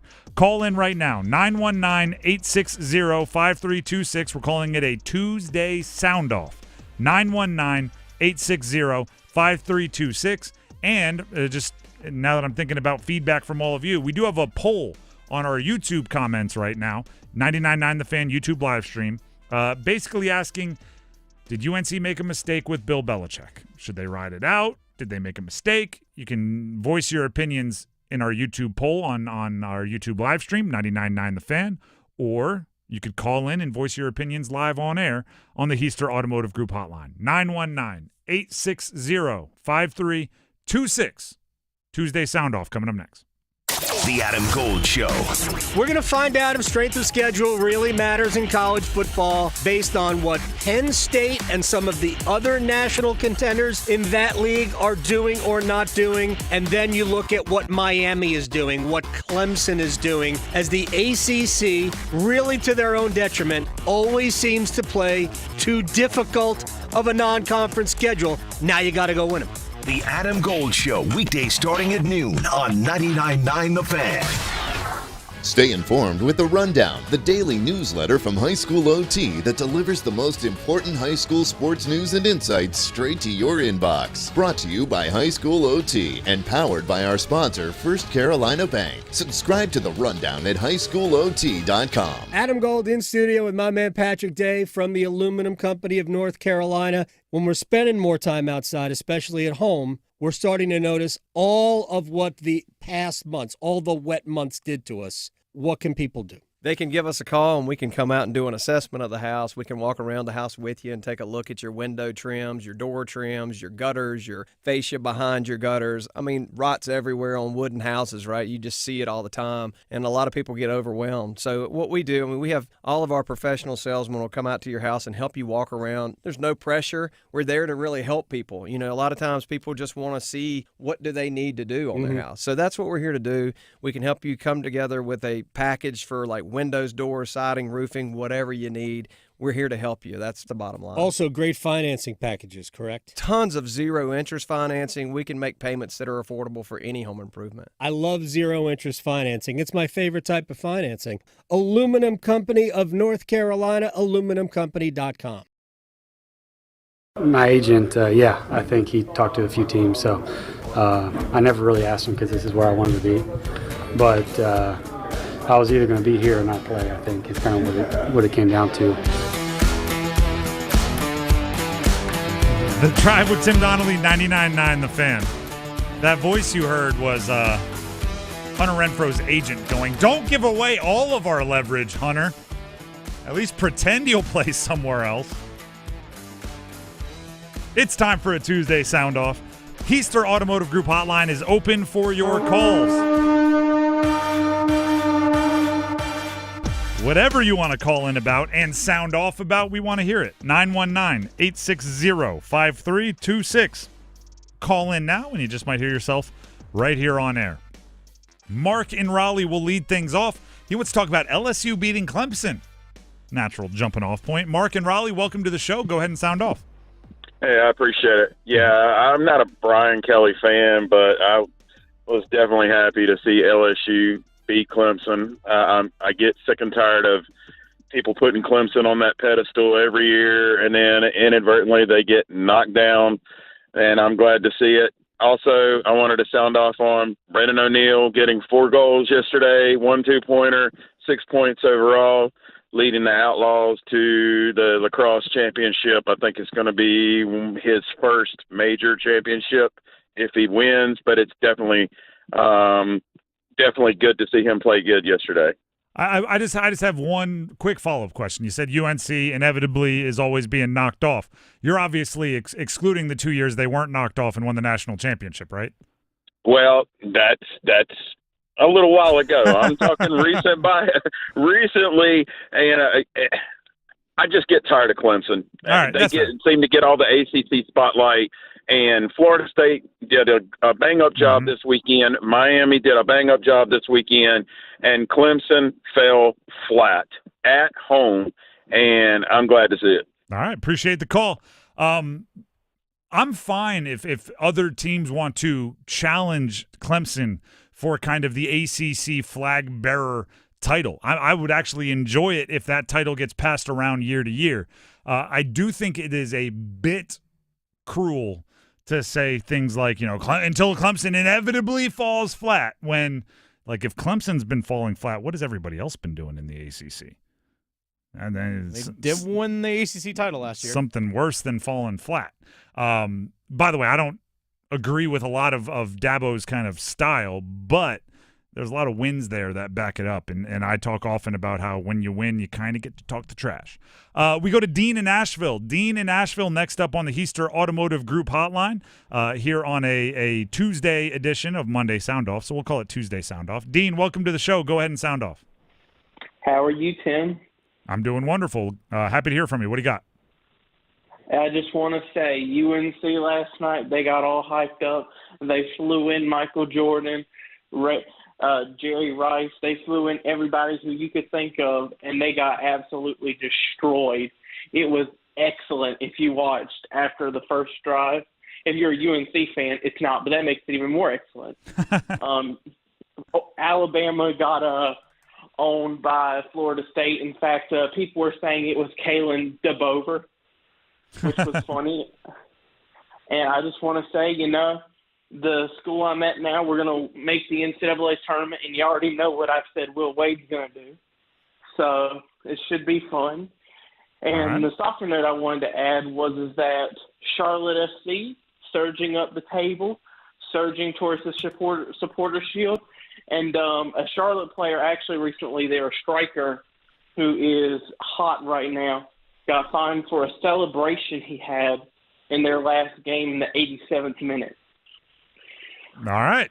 Appreciate the Charlotte FC update. Thank you very much, Dean. Call back in anytime. You have a good one, Tim. You too. First of all, I think he meant Randy Moss when he said Jerry Rice, just to clean that up a bit. Yeah, Randy Moss was there. I hope they didn't fly in Michael Jordan. I hope Michael Jordan had the ability to say, you know what, guys, I'll take care of my own transportation. I am a billionaire multiple times over. I think I can handle getting to Chapel Hill. Matter of fact, you probably heard his helicopter leaving about halfway through the second quarter. Gosh. I don't know when he actually left. I'm making that up. But thank you very much for the call, Dean. We go to Pat in Durham. Pat in Durham wants to sound off on NC State. So we'll, of course, turn the floor over to you, Pat. Appreciate the call. Go ahead and sound off. Appreciate the time. Before I go there, I'd just like to comment on the Michael Parsons. Being a Washington fan, I wish they'd have signed with Green Bay the third game of the year. But I just wonder how long you think his career will be extended playing at Green Bay on the grass rather than Dallas on that harder surface. And as far as my Wolfpack, I was watching them run against ECU, which they didn't. I was thoroughly underwhelmed with about everything. I think Bailey has showed up well, but I don't. And it may be wrong, or I may not be a good sport about it, but about the second or third quarter in, I said, man, I can't wait till basketball season. Anyway, I'll hang up and appreciate the time. Thank you very much, Pat. As far as Mike on grass, I hadn't thought of it. Maybe there's a little bit extended there. Maybe I think what the concern is for the turf versus grass thing is like the one big injury. Right? It's when your cleats get stuck in the turf or you fall on something that's a little bit more firm and you can't twist out of it.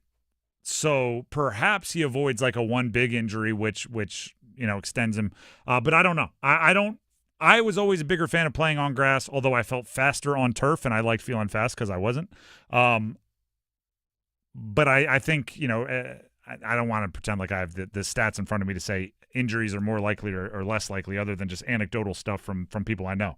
As far as NC State ECU, listen, I said before the game I was not going to do all of the same mental gymnastics I did last year after Western Carolina, where because they won, you write off a lot of the struggles throughout the game and go, well, it was first game. Well, they were looking towards Tennessee.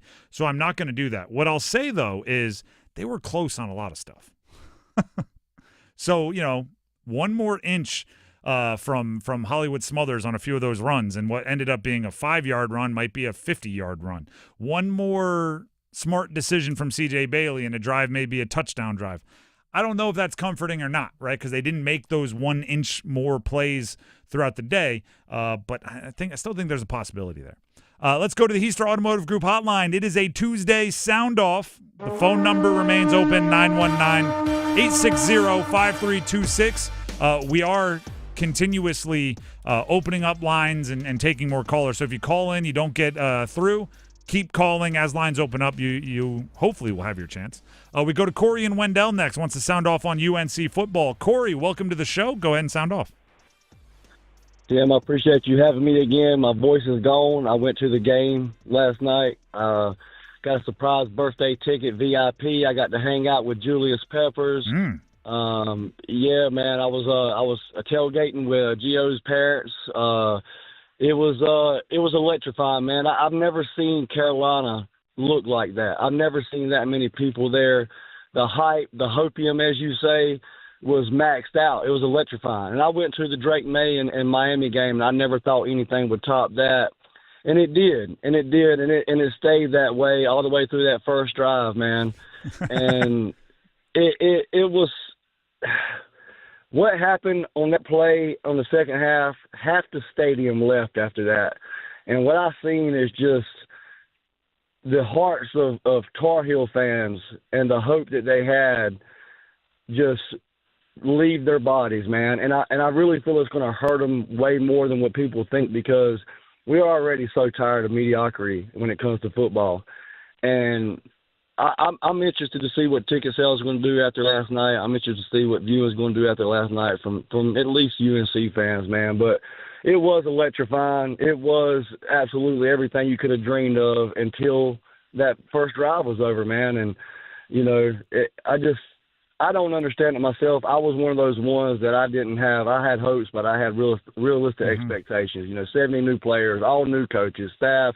There ain't but so much you can do with that, man. But last night was very, very disappointing, and I hope and pray to God that they can turn something around. But to be completely honest, man, as a Tar Heel fan and somebody who plays sports and been a part of it my whole life, it just don't look too good right now, man.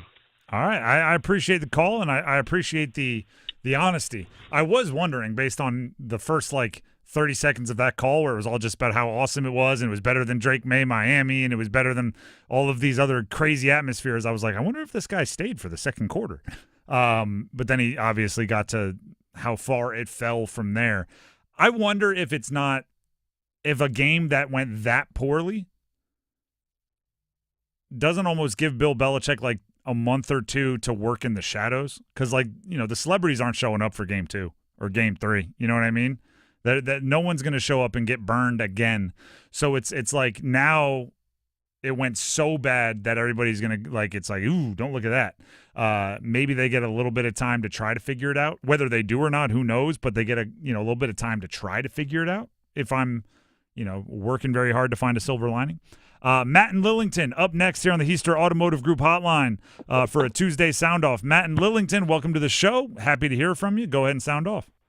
Hey, how's it going, Tim? I'm the guy that actually called and told you about my brother and sister-in-law went to the University of Delaware. Okay. And, yeah, they actually met up there.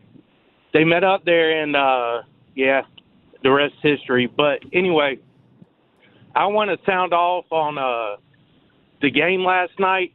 I mean,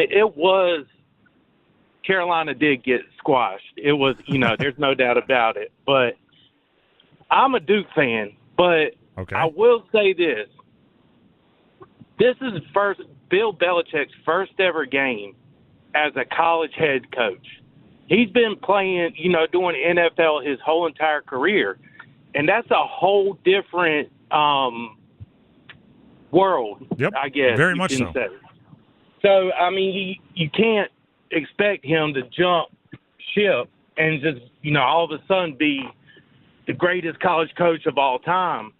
And also, too, they're whole new players, and the distractions during the off season, I think, played a big part in what happened. I feel like Bill Belichick just needs to get used to the college way of playing football, and I think Carolina will be all right.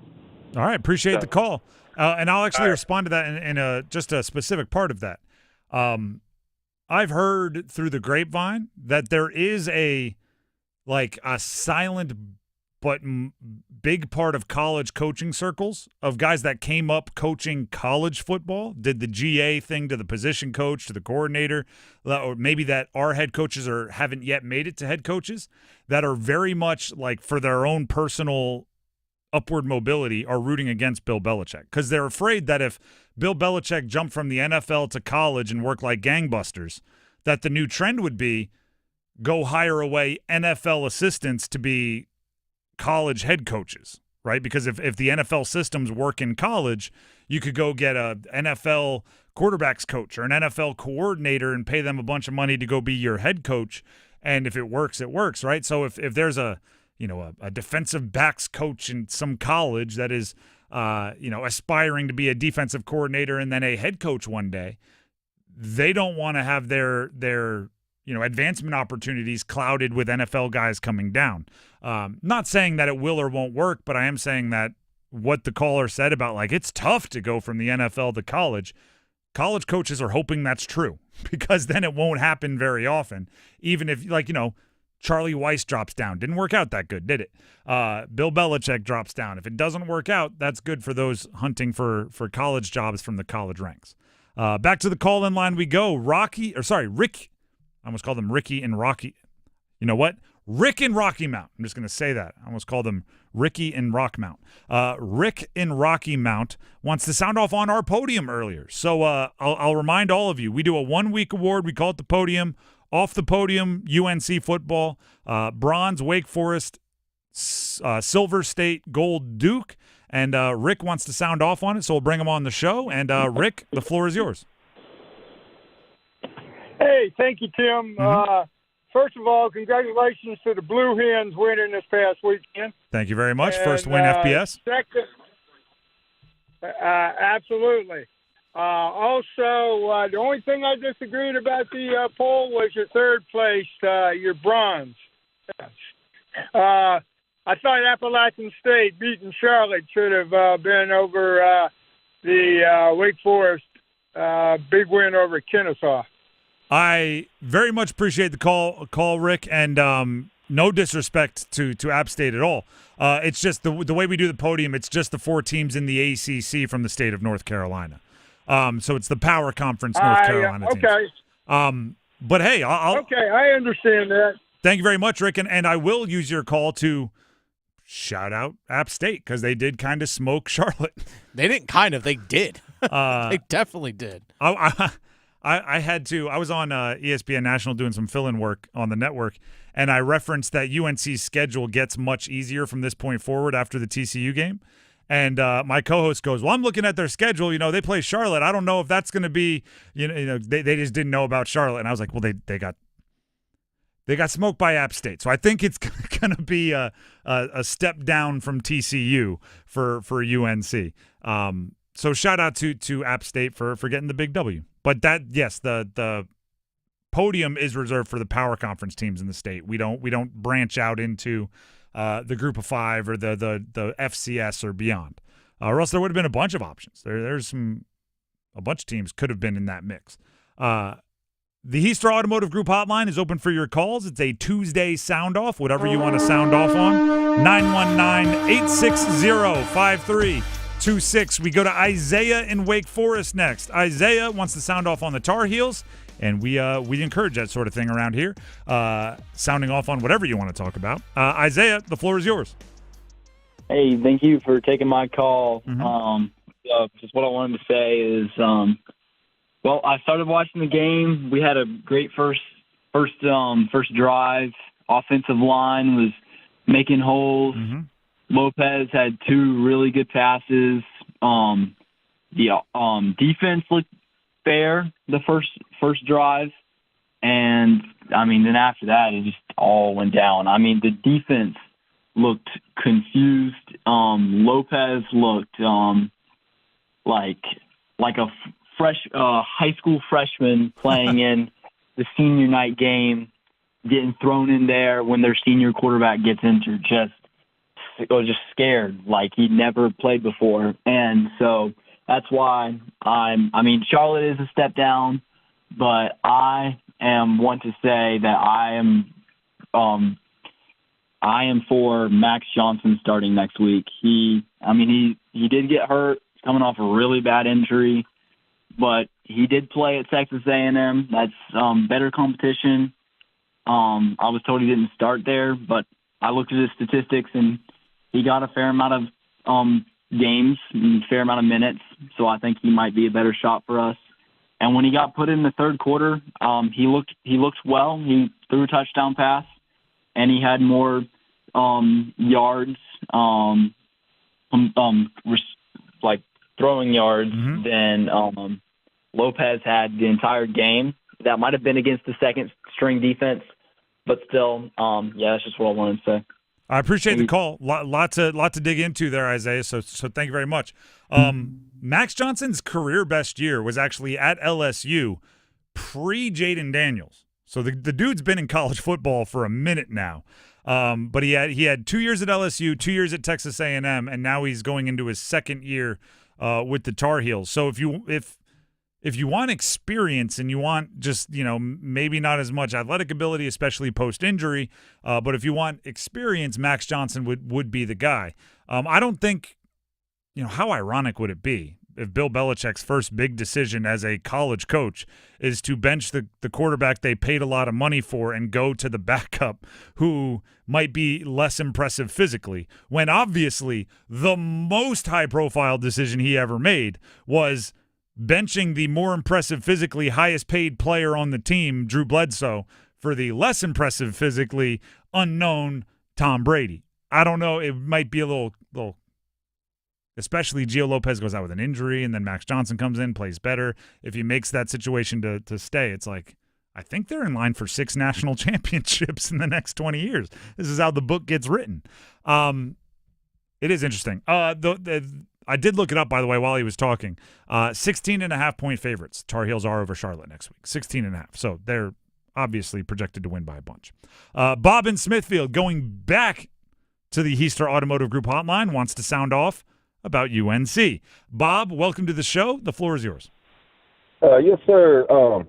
I think Belichick's biggest mistake was starting Lopez over Johnson. I understand they paid him a ton of money, but Johnson came in, took a hit right in the mouth, and it was a dart for a first down to get him going. And after that, he did not panic. He would scramble out of the pocket. He looked very mobile, very accurate on his passing. So that, to me, was a big plus. We should have went with the experience because TCU's team is veteran stacked. They did not hesitate after that first drive and their first drive to come out, make adjustments, and then start bullying Carolina off the ball on both sides of the line. And I think that got to Lopez real early. That interception he threw for the pick six was just atrocious and should have never been thrown, but he got baited into it by a veteran cornerback that's been playing with TCU for a while. Also, we don't know how good TCU really is. Yes, they're unranked right now, but they're, 2 years removed from a national championship game. They play in the Big 12, and they'll probably finish in the top of the Big 12.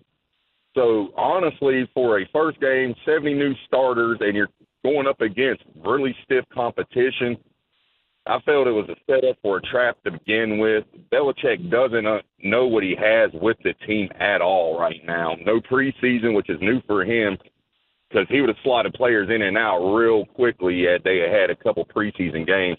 I think the Charlotte and Richmond games would have been the better to kick the season off and then go to the big boy games.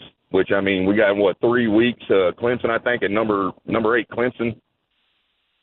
So it's going to be interesting if they make what the jump is from this to that, if there is any. Appreciate the call. That's all I have. Thank you very much for the call, and I will correct you on that a little bit. You forgot the UCF game, so it's actually 4 weeks until number 8 Clemson. They go Charlotte on the road, Richmond at home, UCF down in Florida, and then number 8 Clemson at home. So there's, and depending what UCF turns into, we really don't know what they are. You could have 3 games to get right before you end up hitting Clemson. I will say this. I saw somebody say this yesterday. There was an old highlight of Trent Richardson at Alabama, and the tweet just said, I'm going to be real with you. I still don't understand how he wasn't good at the NFL. And it's just like you watch the highlights of him at Bama, and you're like, I kind of get what you're saying, right? Because everyone acts like it's so obvious now. I had a similar feeling after UNC's first drive going, I have to be honest, I don't know why they couldn't keep doing what they did on the first drive for the rest of the game, right? Like they were opening up gaping holes and running through them for 8-9 yards on a couple of carries. They ran for the 8-yard touchdown. Gio Lopez looked great through 2 really, really accurate balls, and then they just stopped like a faucet was turned off. And it's sometimes just weird how that happens. It's just, you know what? No. And give credit to TCU, but it does seem like they should have been able to find that magic at least 1 or 2 other times in the game. All right, last caller here on a Tuesday Sound Off. We have Eric in Apex. He's been waiting patiently. Wants to talk. It's a TCU alum that wants to talk about UNC. Interesting perspective. Eric, welcome to the show. Go ahead and sound off. Yeah, hey, Tim. Thanks for taking my call. Appreciate it. Yeah, first and foremost, hey, the UNC fans, they were great. I mean, great. It's easy to say that when TCU comes in and did what we did, but we had a lot of great banter before the game. We had a lot of fun. They were very respectful, so great group there. And my daughter actually goes to NC State, so we had like a double whammy of trying to get this thing done last night. So they were very respectful, and that was, just made it that much more fun. And also, to your point just now, I mean, what happened was starting in the second possession, the line of scrimmage changed. We dominated the line of scrimmage. We didn't in that first drive, but that second drive and on both sides of the ball. And then lastly, Josh Hoover. I mean, everybody kind of knew coming this year he was going to be good, but all of us TCU people knew how good he was, and he definitely stepped up and delivered, and that's why we got the result we did. So thanks for taking my call, and thanks to the UNC fans for being so respectful. We appreciate it. Thank you very much for the call, and I do believe you're coming with the right intentions. I used to think that was like I covered Nebraska for a long time, and they're known as having like the most friendliest fan base. I always thought like if you're gonna kick their butt, don't leave going like, but you're such nice people. It just was like, no, you be mad at us. No, we don't like you right now. But your tailgates were so welcoming, don't you know? I'm like, oh, move on. No, but I do appreciate the call, and I appreciate the sentiment that everybody was cordial and, nobody took it to personal levels. I will agree that the offensive line and defensive line, the trenches changed. It's one of those things in football that's like, why? Right? Mm-hmm. What was TCU not really were they not pushing as hard as they could on the defensive line for the first series? Like, why was UNC able to bully them for one drive specifically, and then never again were they able to push around TCU's defensive line and front seven? It's one of those things that, when you have humans on the field, it's hard to explain, right? Something woke up. I mean, props to TCU for figuring it out in just one drive. Yes. So especially defensively, because again, no one knew what they were going to run. Mm-hmm. No one knew what type of formations, play style. No one knew going in exactly what they were going to do. And it's like, okay, all right, well, let you get that false sense of security, and then we're just going to take over from here. And then offensively, I do think when Josh Hoover threw the touchdown in the left, the first touchdown, it felt like his entire demeanor went, okay, we're good here. And then from that point on, he was unreal. I think that was a big confidence builder for the TCU quarterback. He went like, all right, I threw a touchdown pass against the guy that, put Peyton Manning and Pat Mahomes in pretzels. I'm good. And then from that point on, their offense was cranking. The Drive with Tim Donnelly, 99.9 The Fan. Before we get to the next subject, and there's going to be some copping or dropping, Dennis Cox has something he'd like to tell you. Hey, folks, Dennis Cox here for my friends over at Law Tigers. As a motorcycle rider, I know at this time of year I'm going to be out on the road a lot, put a lot of miles on the bike, and there's going to be a lot more motorcycles out there on the road. So as a driver, be safe while you're out there. But one of the things about Law Tigers is that they're part of the motorcycle riding community. They're out there on the roads too. And when you are injured in a motorcycle accident, you want to have people to back you up that are actually understanding of what you're going through. And that's, again, where Law Tigers comes in. They know what your bike or your gear are worth, also the dangers out there on the road, and what it's like to go through after an accident. That's why your case evaluation with Law Tigers is always free, and you don't have to pay a dime until your case settles. That's the wonderful thing about Law Tigers. So make sure you give them a call at 1-800-LAW-TIGERS even before you contact your insurance company. And even if you had an accident on your motorcycle a few months ago, maybe back in the spring or sometime over the summer, and the insurance company isn't doing everything you need them to do, still give Law Tigers a call. Again, your case evaluation is free.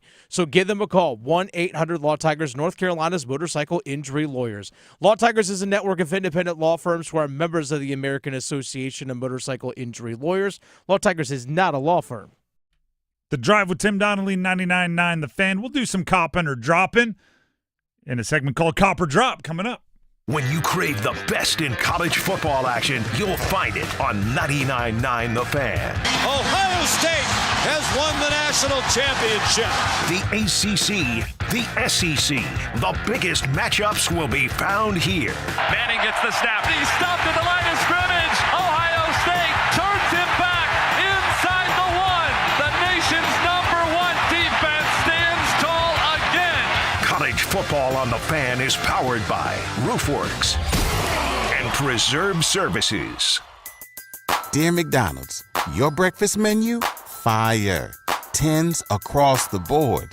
I could be happy with anything, even though I order the same thing every time. Thanks for not judging me. I'll try something new next time. Maybe. Get your faves for less. Buy a sausage McMuffin with egg for $2.50 at any size Sprite for $1.49. Price and participation may vary, cannot be combined with any other offer or combo meal. Ba-da-ba-ba-ba. Stay informed with The Rundown, the daily newsletter from High School OT that delivers high school sports news and insights straight to your inbox. Brought to you by High School OT and powered by our sponsors, First Carolina Bank and Smith Douglas Homes. Subscribe to The Rundown at highschoolot.com. This is what WRAL weather coverage sounds like. Thunderstorm warning right now in the WRAL Severe Weather Center. When your safety is a priority. An indication that there is a tornado on the ground, so get in your safe spot in this area, get in your safe spot right now. With the tools that make a difference. WRAL Storm Tracker is inside the storm. WRAL has the only dual Doppler radar in Wake County. Hear it and see it every day. It looks like the storm is doing exactly what we predicted to do. That's WRAL News. Weather coverage you can count on. Ball is loose, a scoop and a score, and racing for the end zone is Devin Deal. To borrow from my friend Rich Eisen, TCU has busted out the whooping stick. The Drive with Tim Donnelly, 99.9 The Fan. Cop or Drop is coming up here momentarily. But first, hockey fans. That's right, hockey fans. Listen up and get ready. The Sin City Skateaway is back, baby! Starting next Monday, September 8th. There you go. It's back, folks. Starting next Monday, which is September 8th, listen weekdays from noon to 6 p.m. when we give you an hourly keyword. Each hour, we will give you a new keyword from the beginning of the Adam Gold Show, once an hour through the end of this show here on 99.9 The Fan. Once you hear the keyword, text it in before the end of the hour, and that is another entry in the running for the ultimate Vegas hockey trip. Then on Monday, September 22nd, 20 days from today, one lucky winner scores a pair of tickets to see Carolina play Vegas at T-Mobile Arena on October 20th, round-trip airfare for two, and a 3-night stay at Park MGM Resort and Casino with a $400 food credit. One of the cooler prizes I can think of. That's pretty awesome. I'm not going to lie. So pretty awesome. Don't miss your shot. And tomorrow they're revealing new away jerseys, so you'll get to see them in person. How about that? Don't miss your shot at the Ultimate Hockey Getaway, brought to you by Park MGM, Las Vegas, Atlantic Spas and Billiards, Hot Tub and Sauna Expo, Buffalo Brothers, and Newcomb and Company. Sin City Skateaway is back on Monday. Now let's get into Copper Drop. You want true enlightenment? Well, I'm dropping. Dennis, what are we copping and or dropping? All right, let's go with UNC football. Obviously, that's the talk. Max Johnson starts this Saturday for UNC football. Copper drop at quarterback. Ooh, tough because I don't know Gio Lopez's injury updates. I think if Gio Lopez is healthy, Gio Lopez starts. So I guess I'm dropping. But I don't know what Gio Lopez's injury history or injury prognostication is. I just think it's tough to put that on the quarterback. Like they're post first offensive and first defensive drive. I mean, can you bench everybody? Like it's hard to put it on any one person. A lot of people ended up being in the wrong place. A lot of people end up with a little poor execution. So I think probably everybody will get a stern talking to in film this week and an opportunity, if healthy, to go out there and improve their performance. If they do, maybe their grasp on their job becomes a little bit more sturdy. If they don't, changes can happen leading up to Richmond, which then gives you some time to get ready for then UCF and obviously Clemson in Week 5. So there's, I wouldn't go tearing down all the evaluations that you spent all offseason coming up with as a coaching staff. So I'm dropping it unless he's hurt, in which case I guess I would cop, but injuries are tough to predict. All right. Well, actually, this leads into an unplanned question I have. Speaking of coaching staff in North Carolina, cop or drop, Bill Belichick will make changes to his coaching staff before the end of the season. Cop or drop. Now, that might be like a different person calls plays, either offensively or defensively, something along those lines. But you'll see a staff change in some way, shape, or form by UNC by the end of the year. Cop or drop? I don't think anybody gets fired. I think he hired people that he has personal relationships with for the most part, and that makes it a little bit hairy when it comes to sons of other people you work with, and your buddies' sons and your buddies, and it and also salaries are aggressive, and that makes it tough to cut bait. I would not. I'm actually gonna. Do I cop it if I think there is a change? Yes. Okay. I'm gonna cop it because I think offensively, Freddie Kitchens. There's a good chance he doesn't call plays for every game this year. I'll put it that way. I think at some point you're going to look for changes, right? And it's really hard to just do mid-season shakeups in college because can't change the roster, right? One of the few things you can change is who's calling plays. And if they have many more showings like they did yesterday, or even close to what they did yesterday, Bill Belichick is going to want to change something. Offensive play caller would kind of be the thing. Where do they go on the staff? I think there's a few different options, but I do think you would shake up the offensive play caller. Okay, let's quickly shift focus over here to the Carolina Panthers. Hunter Renfrow signing back with the team over the weekend. Cop or drop? Hunter Renfrow catches a touchdown week 1. Drop. I don't think that's Hunter Renfrow's game. Hunter Renfrow is 100 catches, all of them between the 20s. Like, that's it. That's peak Hunter Renfrow, right? He's a billion catches, all of them on 3rd and 4 for 6 yards. Once you get down in the red zone, Tedero McMillan, Chuba Hubbard running the ball, tight ends, right? Xavier Legette, for all of the big play possibilities his skill set has, like his fast 40 time and all those yak ability, his touchdowns last year for the most part, and he had a handful of them, came down inside the red zone, right? Once they get down in close, I think they have a lot of options. Hunter Renfrow is the guy, 3rd and 12, they're bringing the house, he shakes free, and you're trying to get like 8 yards to make it a decision on 4th down. And I think he could have a lot of that style of impact. I just don't think touchdown score, like it's so weird to say. I don't think touchdown scoring is his bag. I don't think that's his thing. So I'm dropping him scoring a touchdown week 1. That's not to say I don't think he'll have a big impact. I think he could. Okay, next one, cop or drop. Chuba Hubbard and Rico Dowdle for the Carolina Panthers combine for more than 100 yards rushing. Cop or drop? Interesting. You ready for this bit of horrendous 2025 analysis? I did go on, because I saw somebody do this on Twitter and I was concerned, or not concerned, I was curious. I did go on to Chat GPT. Yeah, I've heard of it. And I just said, give me in detail your prediction for week 1 Carolina Panthers against the Jacksonville Jaguars. And I don't know if they are unaware of the depth chart or whatever. I don't know what AI knows. They predicted Rico Dowdle to have 80-plus yards rushing. Okay. Okay. All right. It was 220. I'm trying to do it off the top of my head. It was 220 for 220 passing yards, 220-plus passing yards for Bryce Young. 2 touchdowns, 1 interception. At least one of the touchdowns was to Tetero McMillan in the red zone.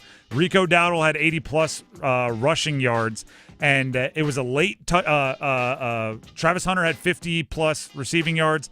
A late touchdown for Jacksonville, won it for Jacksonville 27-24.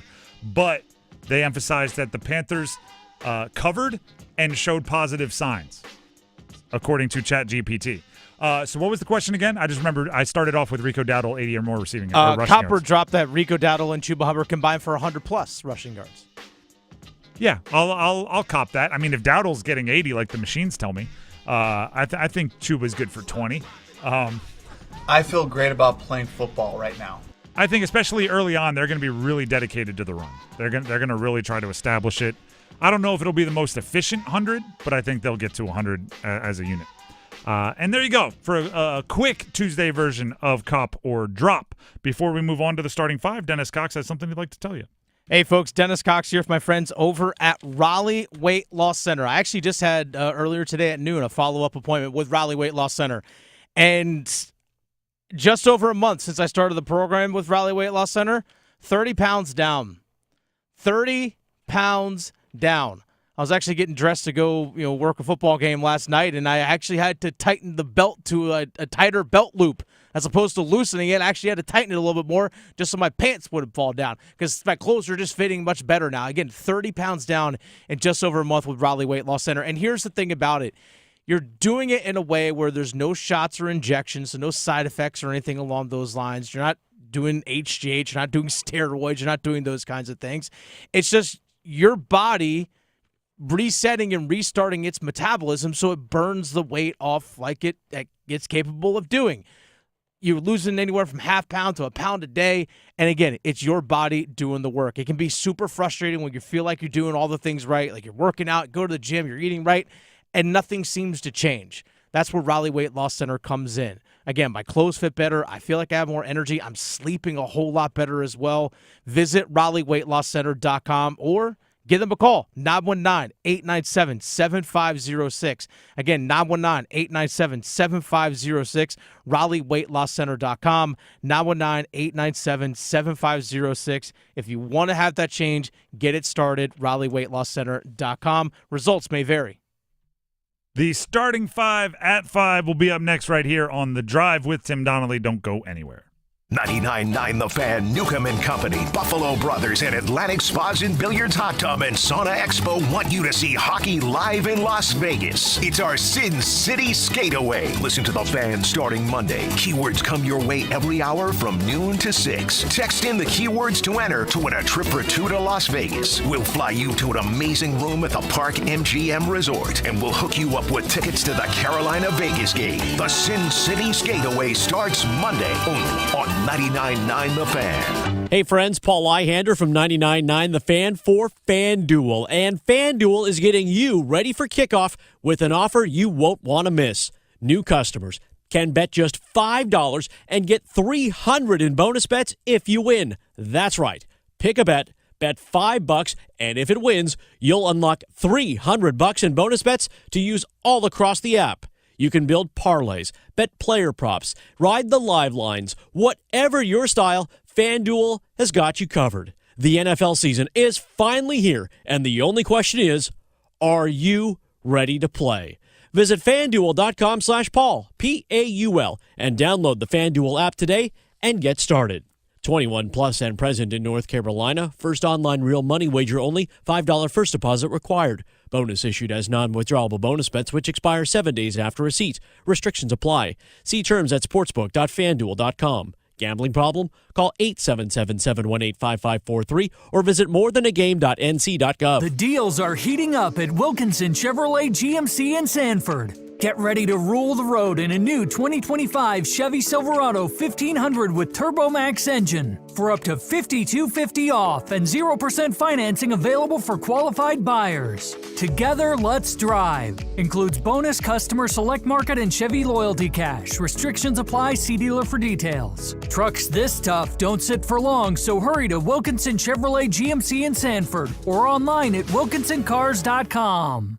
Hey, folks, Dennis Cox here for Loan Pronto. Folks, are you trapped in a high-rate mortgage, maybe watching your hard-earned money vanish away every single month? Well, stop. Right now, Loan Pronto, they are delivering the lowest mortgage rates in 3 years. Loan Pronto's rate reduction home loan program is a streamlined, low-cost way to slash your house payments by hundreds of dollars a month. Locked in a fixed rate as low as 4.99% APR and close in as little as 2 weeks. No appraisal needed in most cases. And here's the kicker. You can skip your next 2 house payments entirely. I'll say that again. You can skip your next 2 house payments entirely. Don't wait. Rates this low won't last. Call Loan Pronto now for your free, no obligation quote. Loan Pronto, it's amazing. Imagine this. Lower payments, more money in your pocket, and a fresh start with a better mortgage.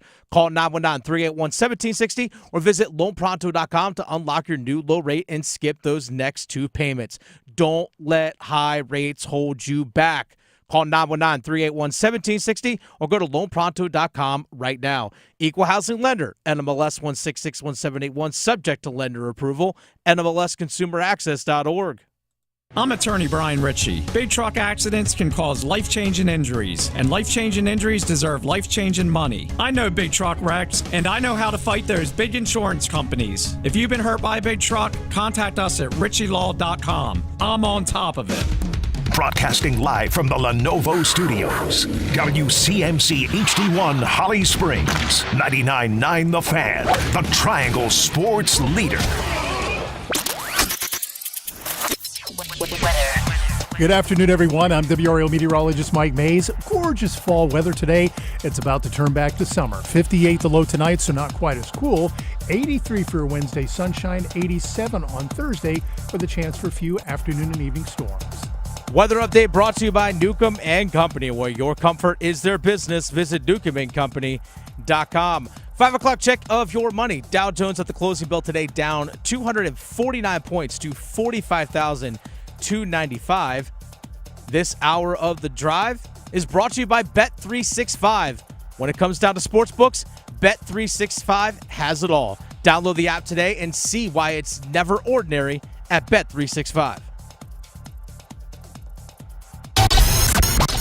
It's 5 o'clock. Time to serve up the biggest sports stories of the day. Here comes your starting 5. The Drive with Tim Donnelly, 99.9 The Fan. It is Tuesday, and it is time for the starting 5 at 5. And as always, we start with a number 5. Count them. 1, 2, 3, 4, 5. Sanders and Coker to the left, Thielen and T-Mac to the right. Chuba Hubbard back on as the running back to the left side out of the shotgun for Young from the 5. Sets up in the pocket, looking middle. Pocket breaks down, he rolls out to the right side. At the 15, directing traffic at the 10. Throws back in the end zone, Jalen Coker's got it. Coker for the touchdown, and the Panthers score first. Jalen Coker going to IR with a quad injury. You know what I didn't like about this weekend's reporting of news? I didn't like that it was in bold letters. Hunter Renfrow back on the Panthers. Hunter Renfrow signs. Hunter Renfrow expected to start. Smaller print. In a corresponding move, Jalen Coker ends up on the IR with a quad injury. I think it's bigger news that Jalen Coker ended up on the IR with a quad injury. No disrespect to Hunter Renfrow. I was very excited to see what Jalen Coker could do with an every game role where he had been part of the preseason, he had been involved, he had been working with the ones, because he flashed last year despite the fact that he bounced waivers and practice squad and undrafted free agent, and you don't get many chances, and he still made plays. So now that he's out, Hunter Renfrow steps in. I'm excited for Renfrow. Happy for him. Glad he got whatever he was waiting for and glad it worked out. But a quad injury scares me.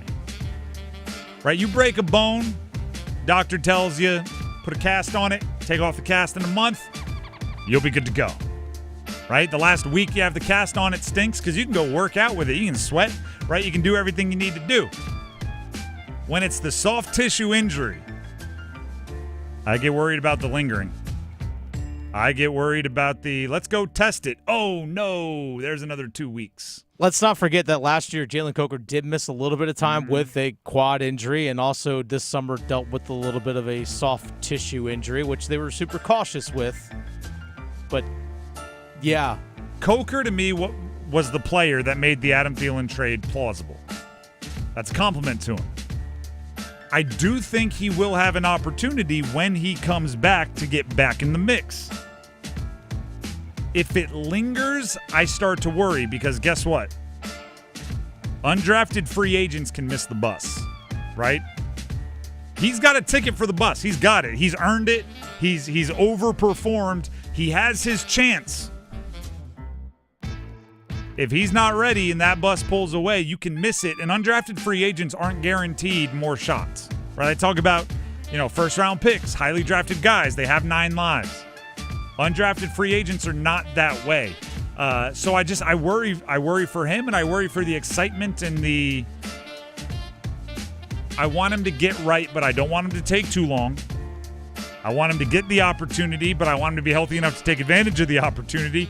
And I want to understand the urgency because there's no guarantees if it doesn't go well right away that they don't have to wait around for him. You know what I mean? They don't have to keep his seat warm.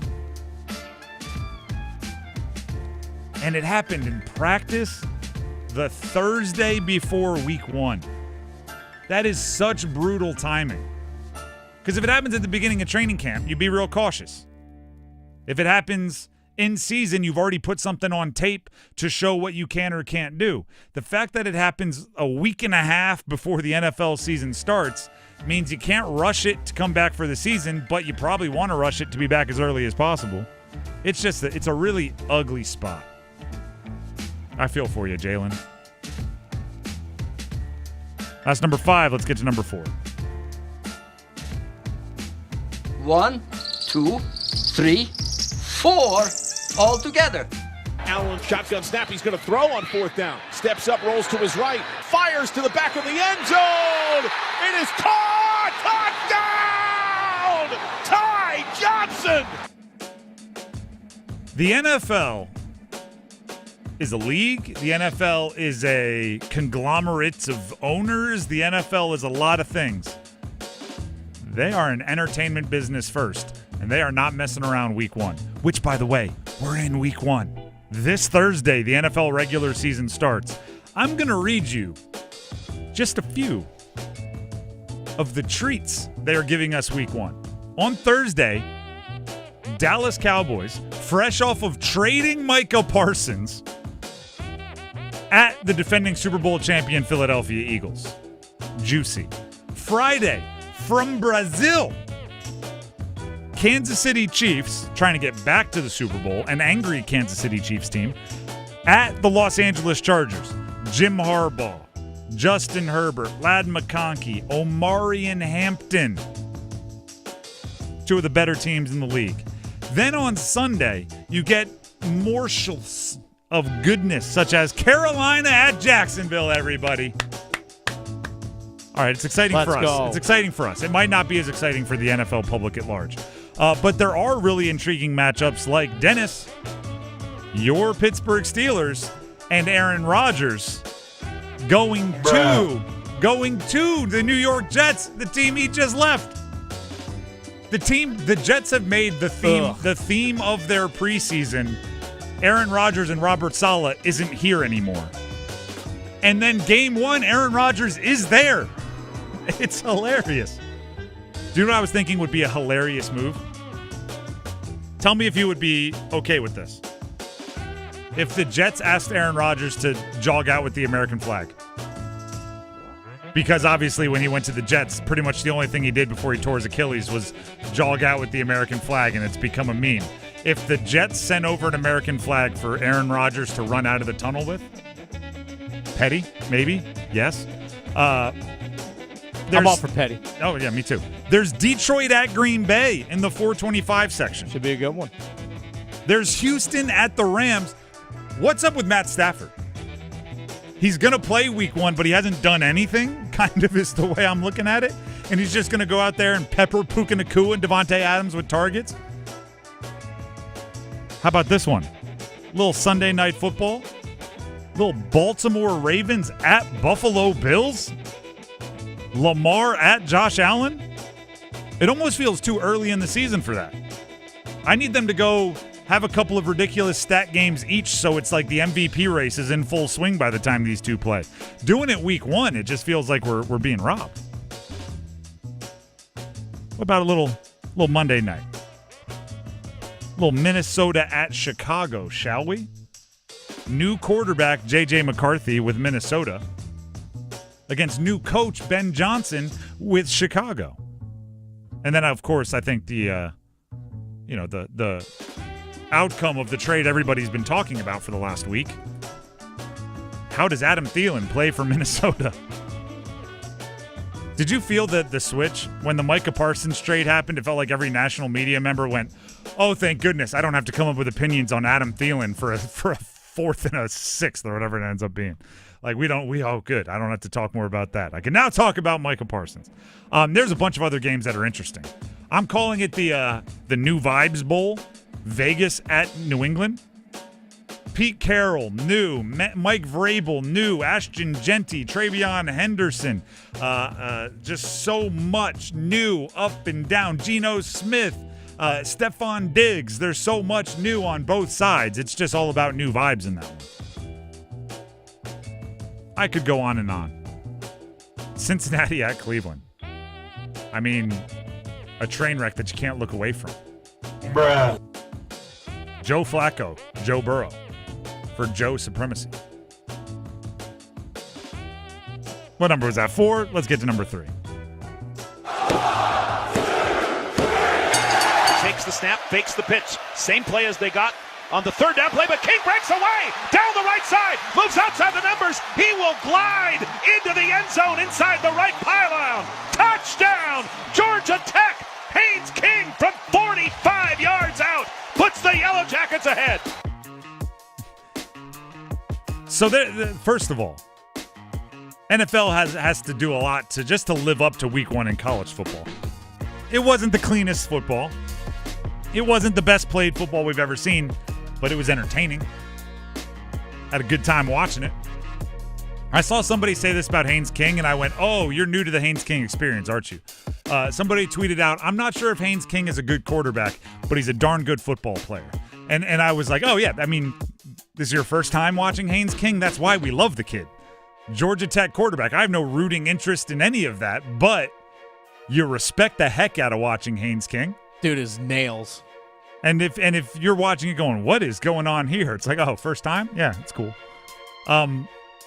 I thought this was interesting. This past week, like week one in college football, there was number 22 Iowa State against number 17 Kansas State. That was early on in the week, Saturday, 24-21. That was actually week 0 all the way out there in Ireland. There was, on Saturday, Texas-Ohio State 1-3. There was LSU-Clemson 9-4. I know it wasn't a ranked-on-ranked opponent, but it probably will be this week. Number 8, Alabama against Florida State. You know what they have next week? As far as ranked-on-ranked opponents, Notre Dame, Miami, obviously 6-10. This upcoming week, there's Michigan, Oklahoma, and that's it. So the NCAA knew they had a weekend where the NFL wasn't playing, and they put a lot of big games there to try to gain viewership, and it's smart. And I think because of that, for those of you that hang out here a lot, I name my theories. You may even know this one. There's a Matt Stafford effect towards like how good teams are going to be perceived to be throughout the season by how well you played week 1. There were no NFL games going on, no NHL games going on, right? It was college football kind of got to own the weekend. So because you had everybody watching how you played week 1, that might be the only Miami game some casual college football fans watch this year. That might be the only Florida State game, I don't know, some casual college football fans watch if it just doesn't, if their team's always playing at the same time from this point on, or if they're more NFL fans. So at the end of the year, if it comes down to who gets into CFP and who doesn't, you might be like, I don't know, I watched Florida State. They're pretty good when they bullied Alabama. Their 2 losses must have been to really good teams because, they bullied Alabama pretty good. So, good week for the ACC. Who had the best win this weekend? Miami. The Miami Notre Dame game was a fun game, and I think it's the one. I think Notre Dame will benefit from that game a lot. There were 4 minutes in the fourth quarter where Miami took, I think it was a 24-14 lead, and it took 4 minutes on the next drive for Notre Dame to kick a field goal and make it a 7-point game. Other than that, it was within 1 score the entire game. That's hugely valuable experience. 2 top 10 teams in a hotly contested, you never know what play is going to make the difference game throughout the entire time. You come out of that a better game. You're a better team for both sides. And then Miami also gets the big win, which helps on your resume. So I think it's pretty big for Miami. Close second, Florida State. Now, this could be one of those deals where if Alabama doesn't get it together, this is one that felt like a big win week 1. And then by week 8, it's like, oh, never mind. Kind of like Georgia Tech last year against Florida State. Remember they played in Ireland week 0? And I think Georgia Tech beat Florida State. And we were like, look at Florida State. Maybe they're a contender. Turns out Florida State just stunk. And they went 2-10, and it wasn't that impressive a win. I don't know if that's going to happen to Alabama. I will say if they play like they played against Florida State, they're going to get beat a bunch in the SEC. But that's obviously a good win for Norvell and Florida State, as much as I don't want to say that. And I probably should have said Ohio State there, shouldn't I? They beat the number 1 team in the country. They did. Everybody wants to talk about Arch Manning. I've got some thoughts on his throwing motion. Why doesn't he extend his elbow? It's kind of awkward. I've never seen a quarterback go from the full wind up, throw, follow through, and his elbow never breaks like a 45-degree angle. It's really, it's a weird, I don't know if it's necessary to straighten your arm out. I've just never seen a quarterback not do it. So it's kind of, it doesn't sit right with my arm, or my eye, excuse me. But I don't pretend to write guys off after one game, just like I didn't crown him before he ever played a game against good opponents. Maybe some other people should take note. Paul Feinbaum. Let's get to number 2. Just the 2 of us. My agent, I think he talked to a few teams, so I never really asked him because this is where I wanted to be. But I was either going to be here or not play, I think. It's kind of what it came down to. That was Hunter Renfrow talking to the media after signing with the Carolina Panthers, where Dave Canales has already let everybody know he's going to be a starter. Dennis Cox, your expectations for Hunter Renfrow for the first month of the season, as long as Jalen Coker is on IR? I don't expect him to light it up, but I expect him to be a guy that the floor of your receiving core won't drop because he's in there. Floor might even raise a little bit. I mean, it might, even a little bit. But again, I think the ceiling lowers a bit, but yeah, I think the ceiling, floor I think, might lowers. raise. I think just Coker gives you a little bit different dimension. I'm actually curious to see what the play calling for Canales is going to be like. I know we'll dive into this later on in the week, but the skill sets of Jalen Coker or Hunter Renfrow are very different. Yes. In terms of what obviously their physical builds, but also just what they're capable of doing and where they excel. So I'm just curious to see how Canales adjusts both personnel as well as play calling because of with Renfrow in there as opposed to Jalen Coker? Like, do we see more two tight ends and more Jatavian Sanders in the slot as a way to compensate for that? Here's why I think Hunter Renfrow was re-signed, and here's why I think they're so kind of antsy to throw him right into the starting lineup. It's 3rd and 7. You're down 3. Trevor Lawrence just made a heck of a throw to Travis Hunter to take the lead. You get the ball with 4 minutes left in the fourth quarter. You're at your own 28-yard line, and you got 3rd and 7. Do you want David Moore out there, or do you want Hunter Renfrow? Hunter Renfrow. It's that simple. Yep. It really is that simple. And if you're Bryce Young, you might be thinking like, Tedero McMillan's my number 1. If he doesn't win clean as heck, I'm coming to Bryce. I'm coming to Renfrow over the middle, right on a little juke route or an option route or whatever it's called, because I'm pretty confident he's going to make me right. And while we might not pick up the first, we're going to get 6. Now back on your own, whatever that would be, like 33-yard line, 34-yard line. That might be a tough decision, but hey, what do you have to lose? Canales, go for it on 4th. And do it again. Go back to Renfrow over the middle. Paul Ihander, who hosts Next Up every morning, is our PD here. He's big on the saying 3rd and Renfrow. There's a reason why it's a saying, right? Like, that's why you have Hunter Renfrow. That right there. And by the way, I'd be fine with Jalen Coker in that same situation. 3rd and Coker doesn't go as well, but we'll make T-shirts or something. That's number 2. Let's get to number 1. I think we have enough players that we just have to perform better as a unit, coach better, play better, work better on our fundamentals.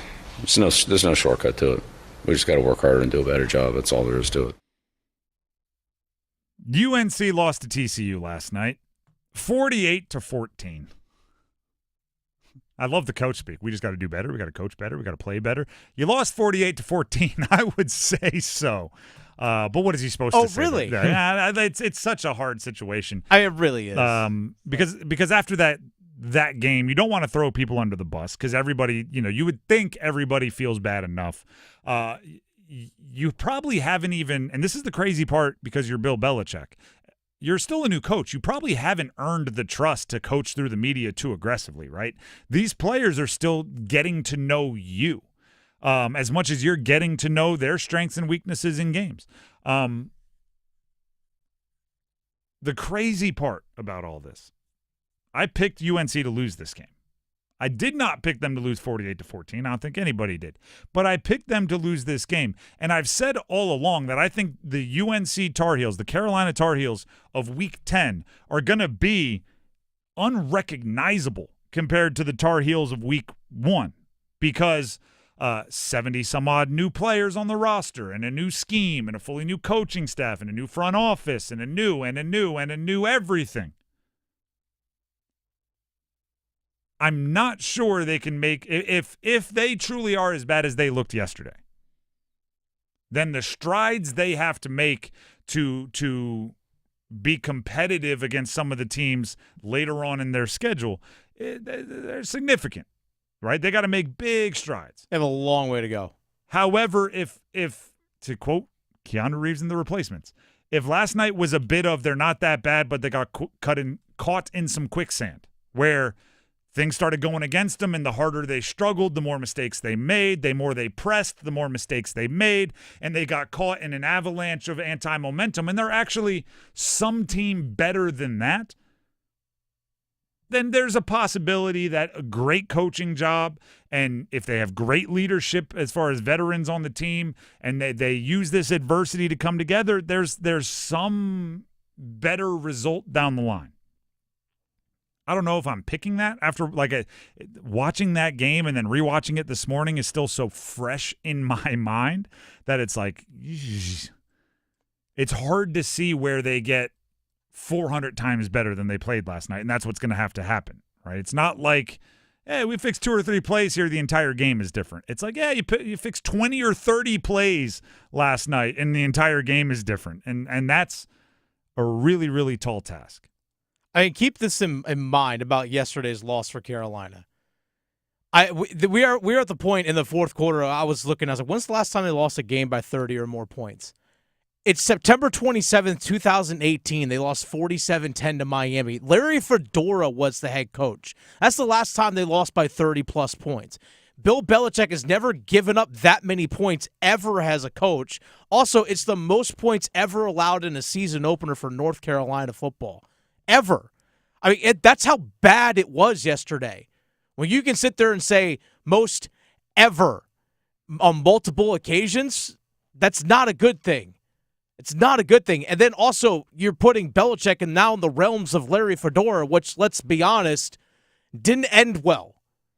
It did not end well. There were so many of those stats. The last time this bad thing happened to UNC was this many years ago. I just brought up my favorite, right? You brought up a Larry Fedora stat. You ready for this one? Hat tip to David Hale, ESPN college football reporter, does a lot with the ACC. The last time UNC was outscored by 30-plus points and outgained by 300-plus yards in a game, Week 4 of 2006 against Clemson, the all-star coaching battle of Tommy Bowden versus John Bunting. Tar Heels finished 3-6, and Bunting was fired 2 months later. 2006! I would have been a sophomore in high school. Again, if it was as bad as it looked and as bad as the stats say, and it's, part of me does want to, yell and scream about you are what your record says you are. You are what the stat book says you are. If it was that bad, they've got mountains to climb to get to a semblance of a competitor in the ACC. If it was the momentum got against them and they're better than that, but things got rolling in the wrong direction and they couldn't fix it, I mean, then there's some kind of hope. But I'll tell you right now, it's about as rough as an opener as I can remember. It's about as when you compare opponent and everything. And actually, one more point, last point. Give TCU some credit. They might be a really good team. Oh, their quarterback can sling it. Josh Hoover was moving. The running back was, I follow Real Analytics, which does GPS tracking. Their running back was one of the 10 fastest GPS times of the entire week across all of college football for ball carriers. That 75-yard touchdown, well over 20 miles an hour. Dwyer, the wide receiver, looked strong. The defense was multiple. Obviously, Kendall Briles, he's been doing it a long time. He can scheme up some offensive sets, but I think that's enough praise of TCU. UNC also just needs to play better. The Drive with Tim Donnelly, 99.9 The Fan. Before we move on, Tim Donnelly here for Miller Lending. So here's the deal, everybody. We talk often about the unpredictability of sports. You can go into a game so darn confident. You got the coach, the high-profile, high-price coach. You got the players. You paid for a bunch in the NIL portal. You did all of this cool stuff, and you show up week 1, and guess what? Despite all your research, despite all your planning, the results are low.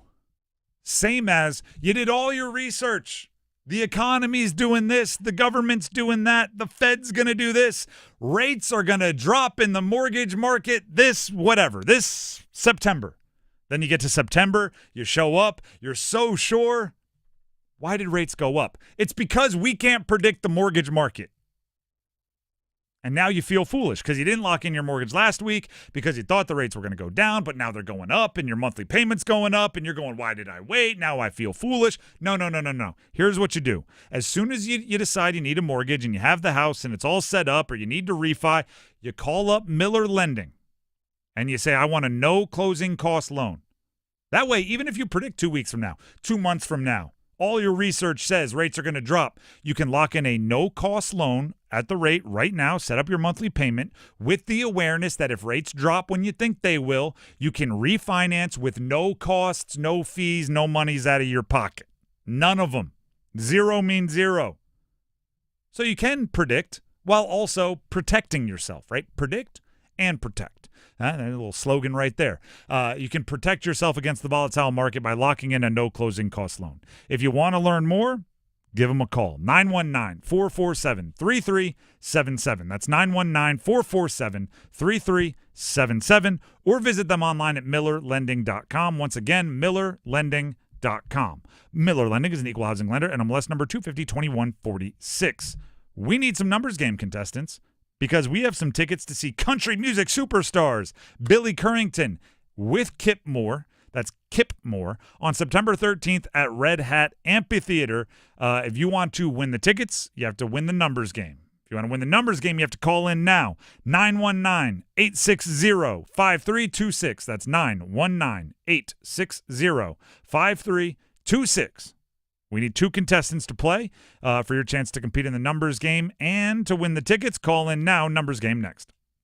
Evan, Canty, and Michelle are unsportsmanlike. Jackson Dart is ready for prime time. Jackson Dart gives the Giants the best chance to win games. Jackson Dart gives Brian Daboll and Joe Shane the best chance to say their damn job. I am on board with Mike Tannenbaum, everything that he says. So Jackson Dart needs to be the quarterback moving forward. QB1, week 1. Unsportsmanlike. Mornings from 6 to 9 on 99.9 The Fan, the Triangle Sports Leader. What? New scratch-offs are out? That means new chances to become a North Carolina Education Lottery Winners Club member. Yeah, in the Winners Club, I'll reinvent myself. I won't go by just plain Todd. I'll go by Toddrick. I'll get a gold jacket, play my saxophone again. I'll stop and smell the flowers, call my mom more. Ugh, wrap it up, Todd. It's Toddrick. This month's scratch-offs pack over $78 million in total prizes. The Winners Club awaits. Must be 18 to play. Approximate overall odds of winning range from 1 in 3.76 to 4.98. Problem gambling helpline 877-718-5543. Adam Gold in studio with my friend Patrick Day from the Aluminum Company of North Carolina. A lot of people have work to do on their homes. They need a roof. They want windows, siding. You guys do everything. But people are also, I'm not sure I can afford it. The Aluminum Company is a great place to go. Tell us why. Well, tons of times I'll go out to people's houses and they're thinking about doing a bunch of home improvements at once. Siding, roofing, windows are a big package, right? And the first thing they think of is, well, I'm going to need to go get an equity line or a second mortgage. One of the things we have is tons of financing options where you don't even need to go to your bank. We can do that in-house for you and run payment options for you. And lots of times the financing that we offer is a better percentage rating than you can get from your bank, and you don't have to go through all that mess to get to it. I like that. Also, is there 12 months, 0 interest? 12 months, 0 interest, 0 payments for 12 months. 0 payments and 0 interest at the same time for 12 months. That is correct. That is a double header right there. Aluminum Company of North Carolina, online, aluminumcompany.com.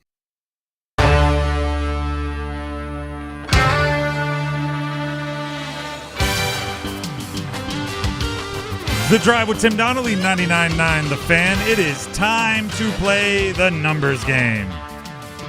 As always, we'll bring on 2 contestants. They'll battle it out with their knowledge of jersey numbers across sports, and one of them will win the prize. Today's prize, Billy Currington with Kip Moore tickets, country music, September 13th at Red Hat Amphitheater.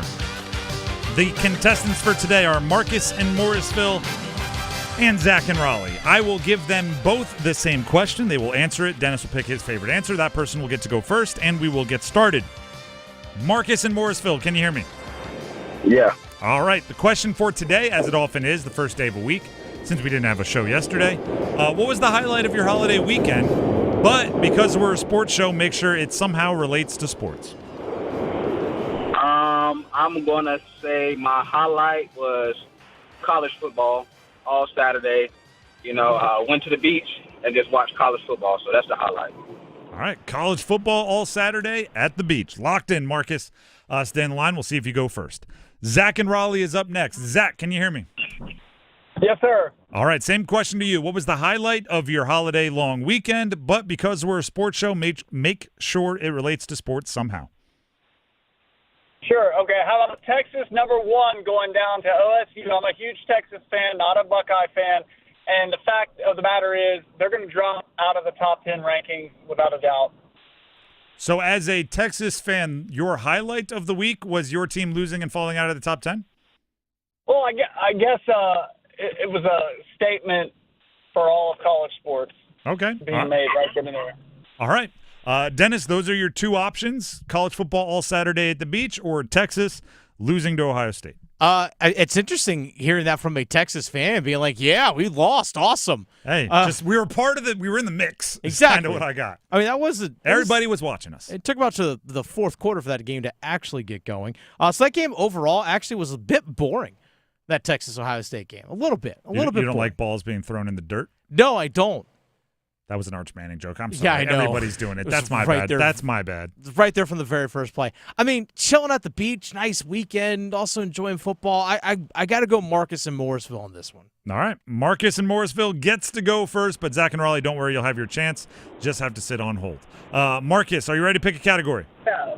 Yes, I am. All right. The categories are NFL players born in Iowa, NFL players with Labor Day birthdays. Think about that one. So around that time of Labor Day. NBA weird nicknames or NHL hurricanes throughout history. NBA weird nicknames are players with weird nicknames, obviously. And then finally, NHL hurricanes only. Which one would you like? Let's go Labor Day birthdays. All right. I will give you the team and the player. Give me the jersey number as quickly as you can. There'll be 30 seconds on the clock. You'll have one pass if you need it. Any questions before we get started? No, sir. All right. Your time will start when you hear the horn. Jason Taylor, Miami Dolphins. 99. Correct. Devin Singletary, New York Giants. 26. Correct. Eric Dickerson, Los Angeles Rams. 29. Correct. Evan Ingram, Jacksonville Jaguars. 17. Correct. Calais Campbell, Arizona Cardinals. 93. There you go. That seemed simple. Devin Singletary took you like half a second, but other than that, you were flying through it. 21 seconds unofficial time. 21 seconds unofficially. Marcus, that was an exceptional performance, but I do have to give you the disclaimer. We have seen people go 5 for 5 and then get beat by a faster 5 for 5. Yeah, that was me last time. Oh, was that you? Were you the one that got beat by a better 5 for 5, or were you the one that beat somebody else with the better? No, I got beat by like 1.3 seconds last time. I think he had like 18.6. I had 19 point something. So yeah, I've lost a barn burner. I like something like 1.3. It was exactly 1.3, and I would know the exact number as well. So I'm not hating you for it. Marcus, stay on the line, and we'll see if it happens again. Zach and Raleigh, are you there? Yes, sir, and I think we've got a savant on the other side of this. Yeah, hey, if he has multiple 5 for 5s, that's pretty good. But you just heard from him. He's been one-upped before, so the possibility is there. The categories remaining for you are NFL players born in Iowa, NBA players with weird nicknames, or NHL hurricanes throughout history. I will go with weird nicknames by the NBA. All right. I will give you the team and the player. Give me the jersey number as quickly as you can. 30 seconds on the clock. One pass if you need it. You need all 5. Faster than the previous contestant for the win. But even if you don't get it within the time, keep going because there are other benefits to having a perfect score. Any questions before we get started? No, sir. We're good. All right. Your time will start when you hear the horn. Brandon Ingram, New Orleans Pelicans. 13. Incorrect. Andrew Wiggins, Miami Heat. 11. Incorrect. Brandon Ingram, New Orleans Pelicans. 17. Incorrect. Andrew Wiggins, Miami Heat. 8. Incorrect. Brandon Ingram, New Orleans Pelicans. 19. Incorrect. Andrew Wiggins, Miami Heat. 3. Incorrect. Brandon Ingram, New Orleans Pelicans. 4. At least it wasn't a heartbreaker. Does that make you feel any better? It's a heartbreaker. At least, yeah. Unfortunately, that's not enough for the win, but hopefully you had some fun. Yes, yeah, always. All right. We appreciate you for playing, and then you can try again all week. We'll have the same tickets given away. By the way, for those of you at home wondering what the nicknames were, Brandon Ingram, Tiny Dog, Andrew Wiggins, Maple Jordan, because he is a Canadian. Zach was close there with Ingram because he said 13, he said 17, he wears 14. Oh, true. I didn't give the answers. 14 for Brandon Ingram. I was too excited to say the nicknames. Yeah. Andrew Wiggins, 22 with the Heat, which makes sense. Close to Jordan, right? Maple Jordan. But you're right. It was 14 for Ingram. That means Marcus in Morrisville, you did not get one-upped this time. You just got the perfect score. Congratulations. Thank you. You know how this works. Go ahead and stand in the line. Dennis will grab the info he needs to make sure you get your prize. But congratulations once again. Thank you. All right. And for everybody else that wants to win, hey, the numbers game is about the same time every single day, every single weekday here on The Drive. And also, starting on Monday, there'll be a little extra way you could win. Hockey fans specifically, get on ready because the Sin City Skateaway is back. Starting next Monday, September 8th, listen weekdays from noon. Listen to 99.9 The Fan. Weekdays from noon to 6. Each hour, we'll give out a keyword during the Adam Gold Show and during this show right here on 99.9 The Fan. We will give a keyword once an hour. You hear that word, you text it in before the end of the hour, and you'll be gaining another entry into the running for the ultimate Vegas hockey trip, which means there's 6 possible entries per day. You have to listen every hour from noon to 6. On Monday, September 22nd, one lucky winner will score a pair of tickets to see Carolina play Vegas at T-Mobile Arena on October 20th. Round-trip airfare for 2 and a 3, count them, 1, 2, 3, night stay at Park MGM Resort and Casino with $400 in food credit. Don't miss your shot at the Ultimate Hockey Getaway, brought to you by Park MGM Las Vegas, Atlantic Spas and Billiards Hot Tub and Sauna Expo, Buffalo Brothers, and Newcomb and Company. That is a flat-out awesome prize.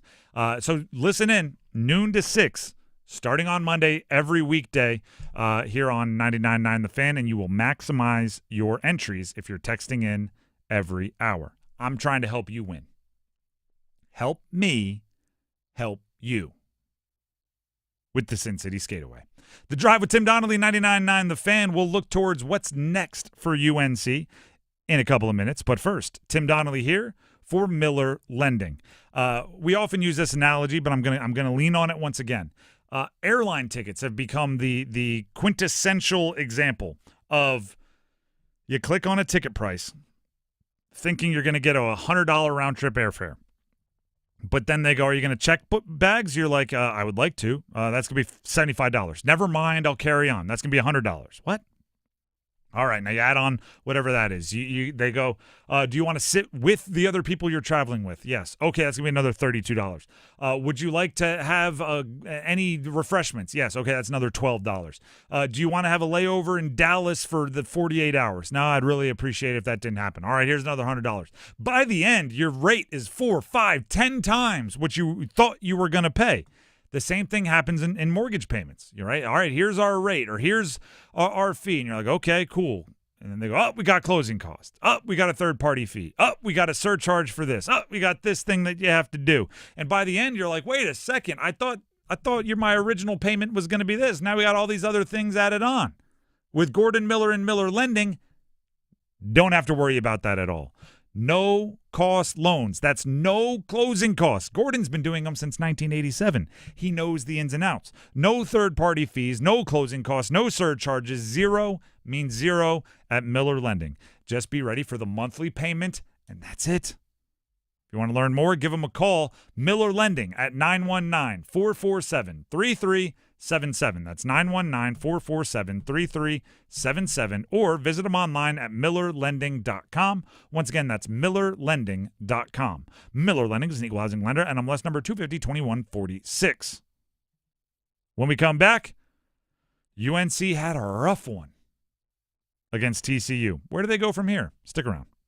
Hey, it's Adam Gold, and as the Carolina Hurricanes shoot for their 8th consecutive playoff appearance, that's right, 8 in a row, that's not the goal, I should remind you. The goal is being, as Rod Brindamore likes to say, the last team standing. What do they need? Who will get them there? You know where you can find the answers on every episode of the Canes Corner podcast, live on YouTube after games, and wherever you get your podcast. Rate, subscribe, like, share, tell your friends. Hey folks, Dennis Cox here real quick for my good friends over at Law Tigers. One of the things I love about this time of year is being able out and get on the motorcycle, get out there on the road. And you're going to see a lot of motorcycle riders out there this time of year, especially going into the fall as the weather gets really nice. So always be cognizant out there on the road of check your blind spots. Make sure you're not driving distracted, but also as a motorcycle rider, Don't ride while distracted. Make sure you're always in proper lane position. Make sure you are as visible as possible getting out there on the road. But also as a motorcycle rider as well, maybe you're just pulling your bike out of the garage for the first time because it's been so hot this summer. Make sure your bike is in proper working order. Give it a wash. Make sure everything's clean. Make sure everything is in where it needs to be. Make sure the belts and chains are tight. Make sure you're safe when you're out there on the road. But if you're injured in a motorcycle accident, call 1-800-LAW-TIGERS even before you contact your insurance company. Insurance companies, they want to give you the least amount possible. Law Tigers, they are there for you.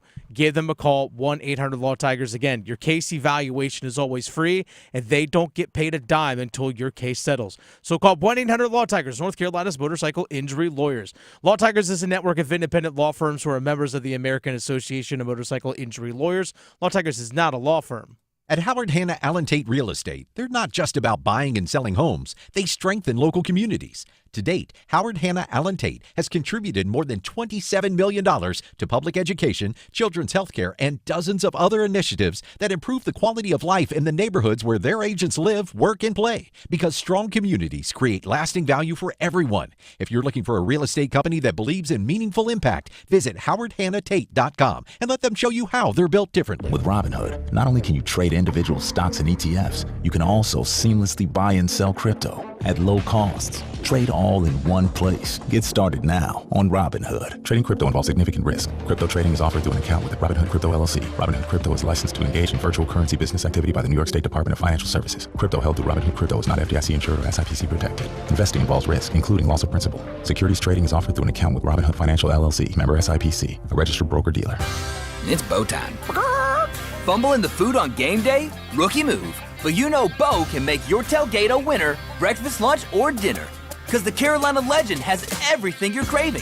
We're talking crispy, juicy chicken loaded with real Southern flavor, fluffy, scratch-made buttermilk biscuits, and all the fixins to feed your whole crew faster than you can say touchdown.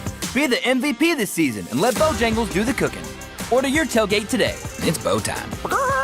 Planning a tailgate? Bojangles has everything you need for the perfect tailgate, no matter how many fans you're trying to feed.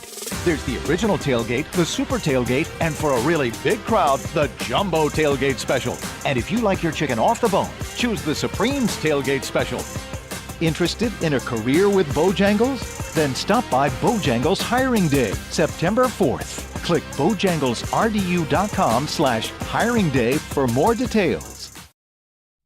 Hey, Tim Donnelly here for Mainer's Service Company. Whether it's heating, cooling, plumbing, or electrical work, if you need it done to your house, Mainer's Service Company needs to be your first call. And we all know that when those moments strike, when there's water coming from your ceiling and you're not sure why, when you turn on the light switch and it doesn't work, and you're worried about the occupants of your refrigerator and how long they'll keep, time is of the essence. So right now, what I want everybody to do is take out your phone and get ready to save a phone number. Maynor Service Company, MAYNOR Service Company. Put that in the name and in the phone number, 919-361-0993. That way, if your heater breaks, your air conditioning system shuts down, or anything else that we try to block out of our brain as possibilities because they're so unfun to think about, when they happen, if they happen, you already have it saved right there. You can make the call, save precious minutes. You can also just go online and search for them at MainorServices.com, MAYNOR Services.com. They are a part of our community. They are out and about in the Triangle. And speaking of, they work in the entire Triangle, so no matter where you're listening to this, plus 24 hours a day, 7 days a week. So in those midnight emergencies, Mainor Service Company is also the call. Again, 919-361-0993. Make sure they know you heard about it from me, Tim, on 99.9 The Fan. Third down, Lopez to the outside, and it's intercepted. It is going to be a walk-in touchdown for the veteran Bud Clark. I think we have enough players. We just have to perform better as a unit, coach better, play better, work better on our fundamentals. There's no shortcut to it. We just got to work harder and do a better job. That's all there is to it. The Drive with Tim Donnelly, 99.9 The Fan. Didn't it feel like last night for UNC was like a Charlie Brown cartoon where Charlie kept saying, Linus, at least it can't get any worse. And then it would start raining. right? And then just something else would happen. Lucy pulling that football out. It just kept happening, right? Like, oh, at least it can't get any worse. Pick 6. At least it can't get any worse. Fumble for 6. Your starting quarterback gets hurt. Coming out of halftime, can't be as bad as the first half. First play, 75-yard untouched touchdown run, right? It's like, stop saying that, right? It's the joke in the movies. Don't say it can't be worse, because it can. I did see, and maybe this is the exercise, right? Just to keep yourself sane if you're a Tar Heel fan out there. I did see some pretty serious mental gymnastics on things you could compliment. And there was one that I read, and I actually kind of went, you know what? In a kind of sick and twisted way, you're right. I do think you have to give Bill Belichick a little bit of credit just for putting himself out there like this. He could have, and maybe should have, retired, lived on a boat. He's got the young girlfriend. He's got the 8 Super Bowl rings, 6 of them as a head coach. And he could have just, done the McAfee show on Monday, or the Manning cast on Monday Night Football, and just lived the life as a retired legend.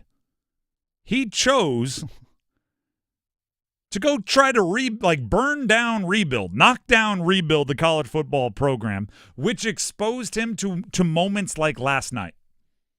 Which, don't get me wrong, he is a proud individual. He has an ego. Anybody that does the things he's done in a competitive environment does.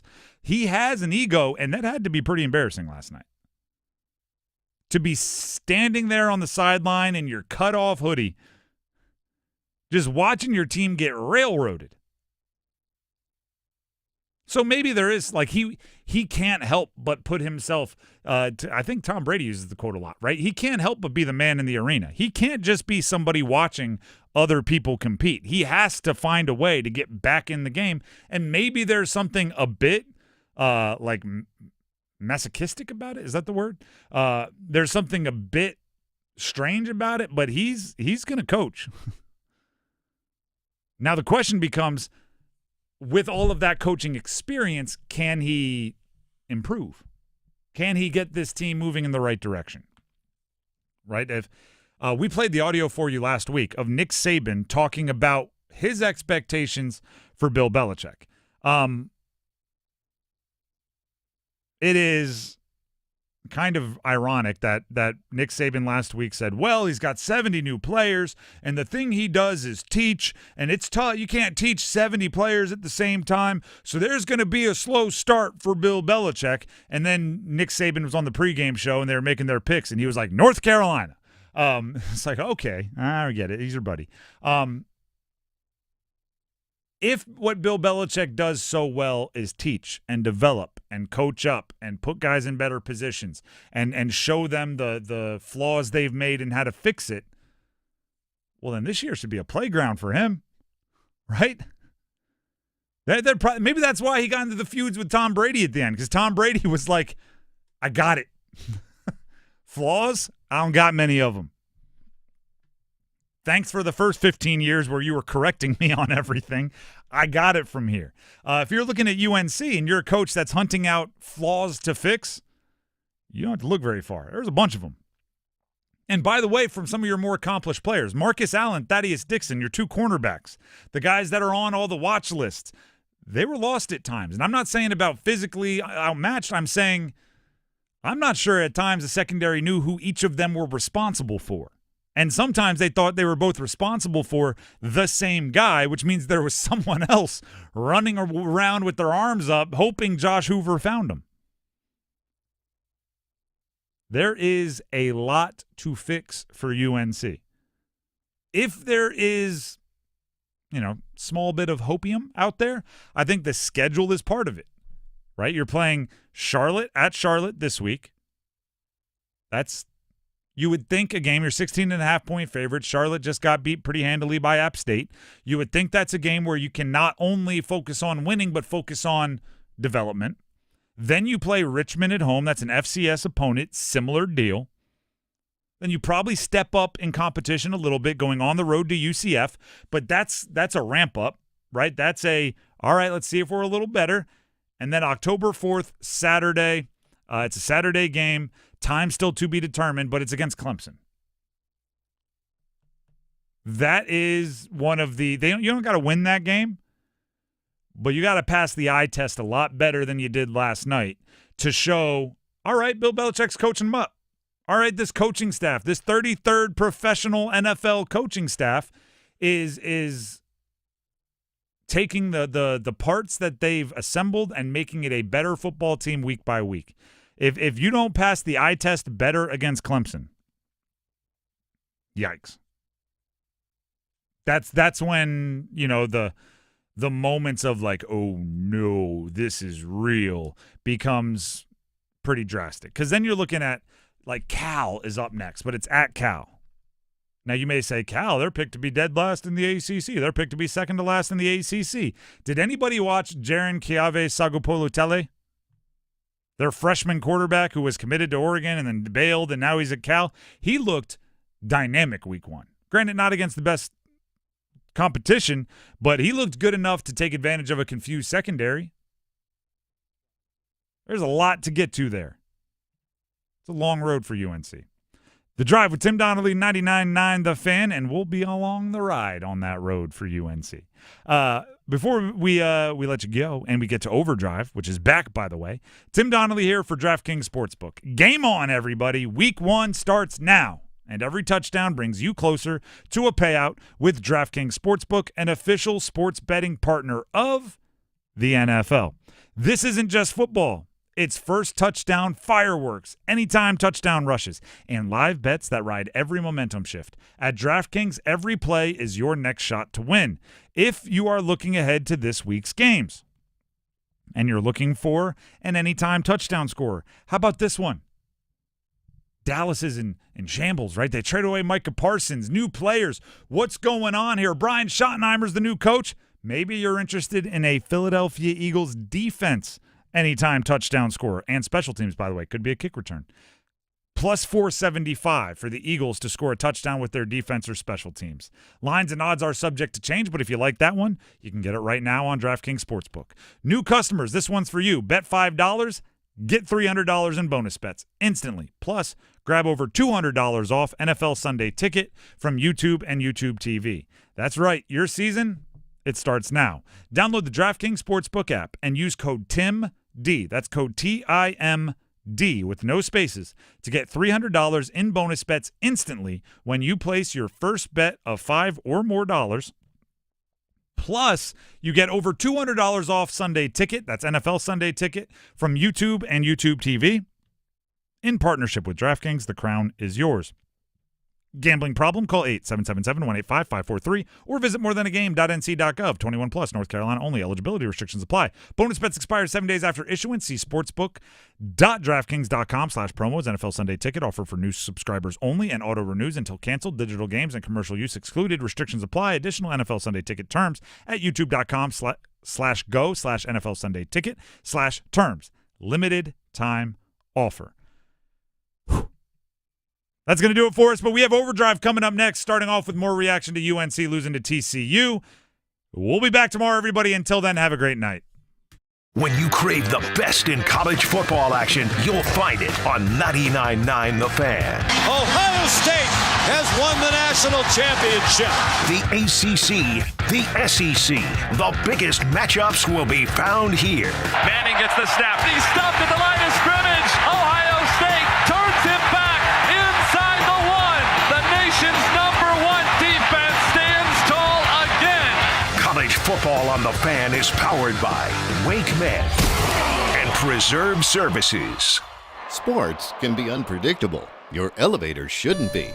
That's why you need Metro Elevator, Raleigh's hometown team for expert commercial elevator service. Locally owned and operated, we specialize in keeping your building moving with top-tier repair, maintenance, modernization, and installation. Our highly trained technicians deliver fast, responsive service to ensure your elevators run smoothly. No